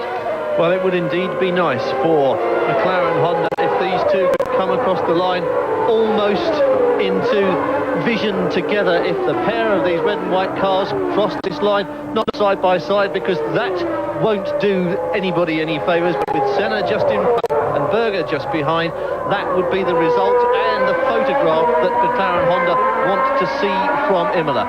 Ayrton Senna, though, is quite definitely on his way to his third successive victory of 1991. Gerhard Berger in second place and just 3 seconds behind him has got the lift which he really needed to have for his career. Gerhard Berger has been in something of the doldrums, but he is now on a roll. Second place for Marlboro. McLaren, remember, will help them dominate that Constructors' Championship as well, as if they didn't dominate it already, which they do. But this is the man to whom all the plaudits must go, because Ayrton Senna has ruled Imola since the moment he arrived here. He has been the quickest thing, apart from his teammate Gerhard Berger, throughout this weekend. Pole position for the 55th time, and now coming up to take the checkered flag for the third time in 1991, Ayrton Senna. Well, that's a great performance from Ayrton Senna, a great performance from Gerhard Berger, and absolutely stupendous from Honda, from McLaren, from Goodyear. We said after Phoenix, in my mind, the 1991 championship really was over. Well, that's Eric van der Poel. That is unbelievable.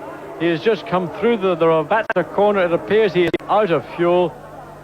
He may well still be fortunate enough. He may well retain that 6th spot. That is absolutely tragic. Yes, indeed it is. Well, that's fate. That, unfortunately, in motor racing, you don't take your position until you cross the finish line. Well, Senna the winner, and they did indeed achieve that perfect photo finish of the two McLaren Hondas. Senna first, Berger second, and that may well put Julian Bailey back up into the points, because Hakkinen had passed Bailey, and that may well put both Lotuses into the points. Yes, it does. It looks like the Lotuses have picked up 5th and 6th places. What awful luck for Eric van der Poel and the Lamborghini team.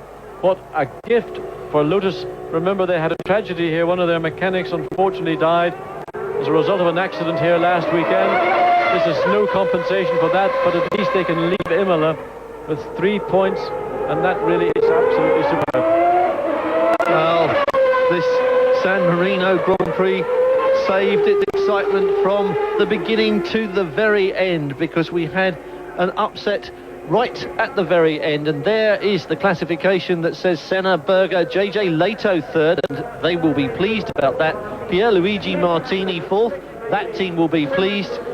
Mika Hakkinen in fifth place and Julian Bailey in sixth place, which means that Lotus do indeed pick up 3 points from San Marino. No bad thing for them. No bad thing at all for Ayrton Senna and for McLaren Honda. The Grand Prix is over. Join us again after this short break. Who similarly had no points in 1990, and a super race for Lotus. Mika Hakkinen, fifth in only his third Grand Prix, and Julian Bailey sixth, so both the Lotuses finish in the points. A great race for them. Thierry Boutsen seventh, and Mark Blundell in the Brabham Yamaha finishes eighth.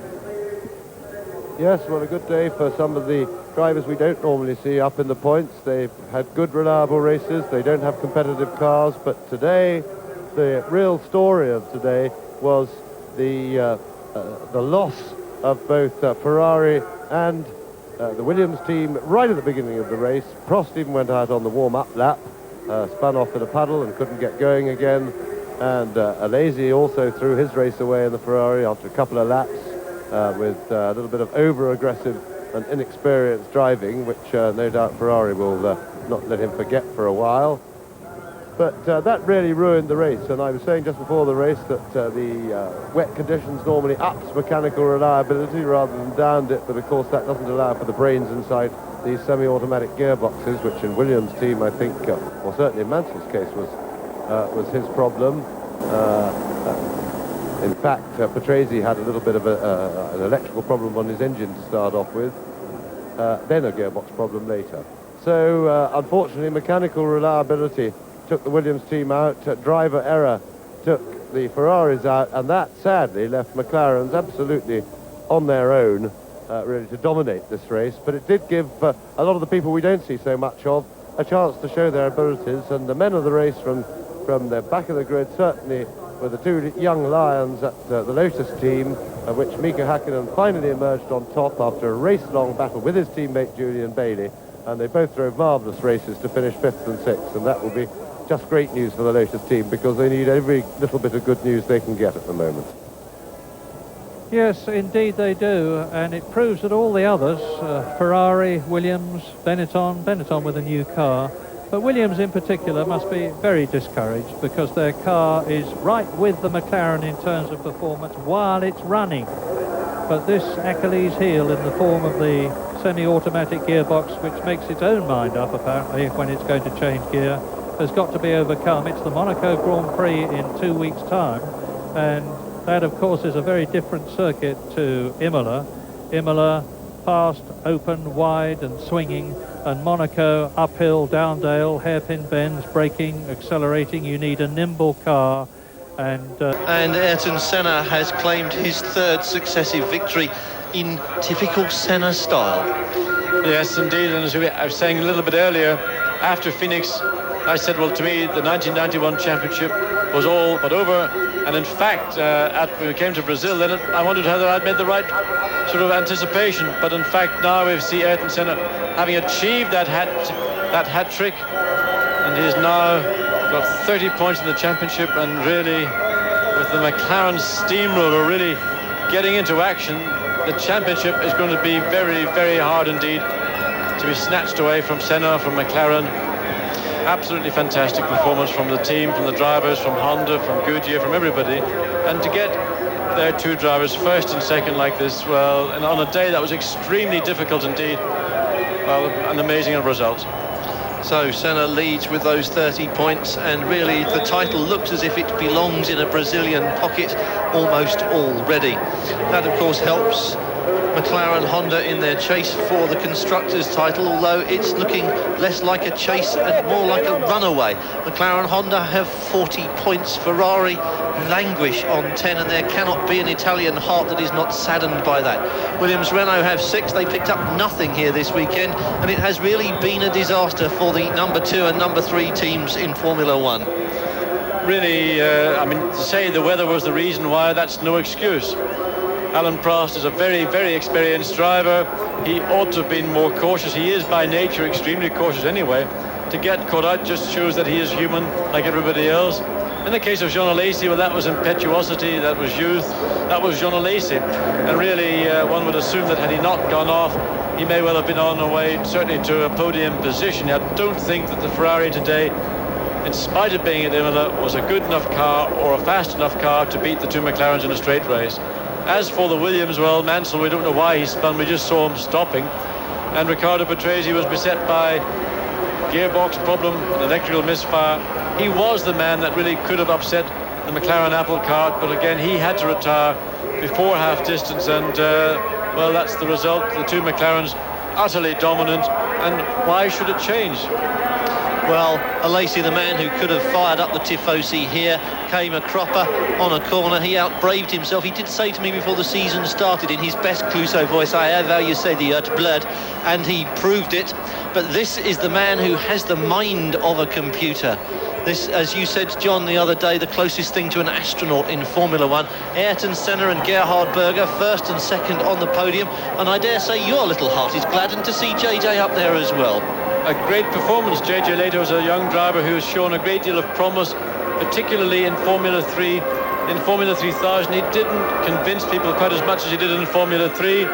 He got into Formula 1 with the Onyx team. He then moved on to Dallara, and really, that's a fantastic result for JJ. He did a superb job. He kept the car on the island when others fell off.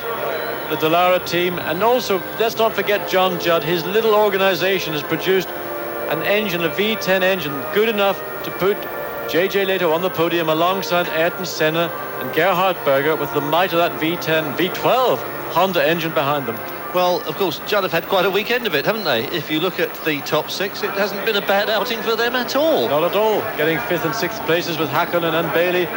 Well, there's not much wrong with the V8, but certainly the V10 as an engine is a substantial improvement, and what a great fillip for people like Dallara, who took a big, big chance going with a relatively small and certainly under-financed engine builder.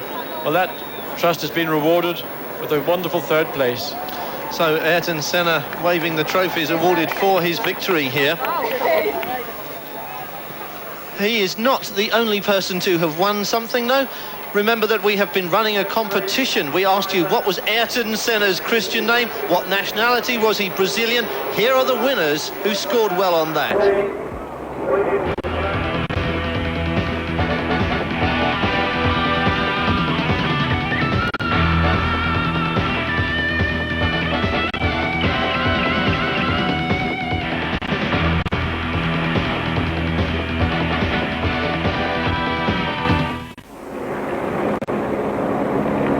So Ayrton Senna, I think this is a familiar sight for him.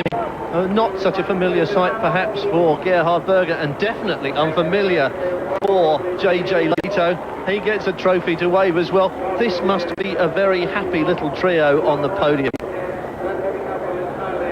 Ayrton Senna the winner, Gerhard Berger second, JJ Leto is third.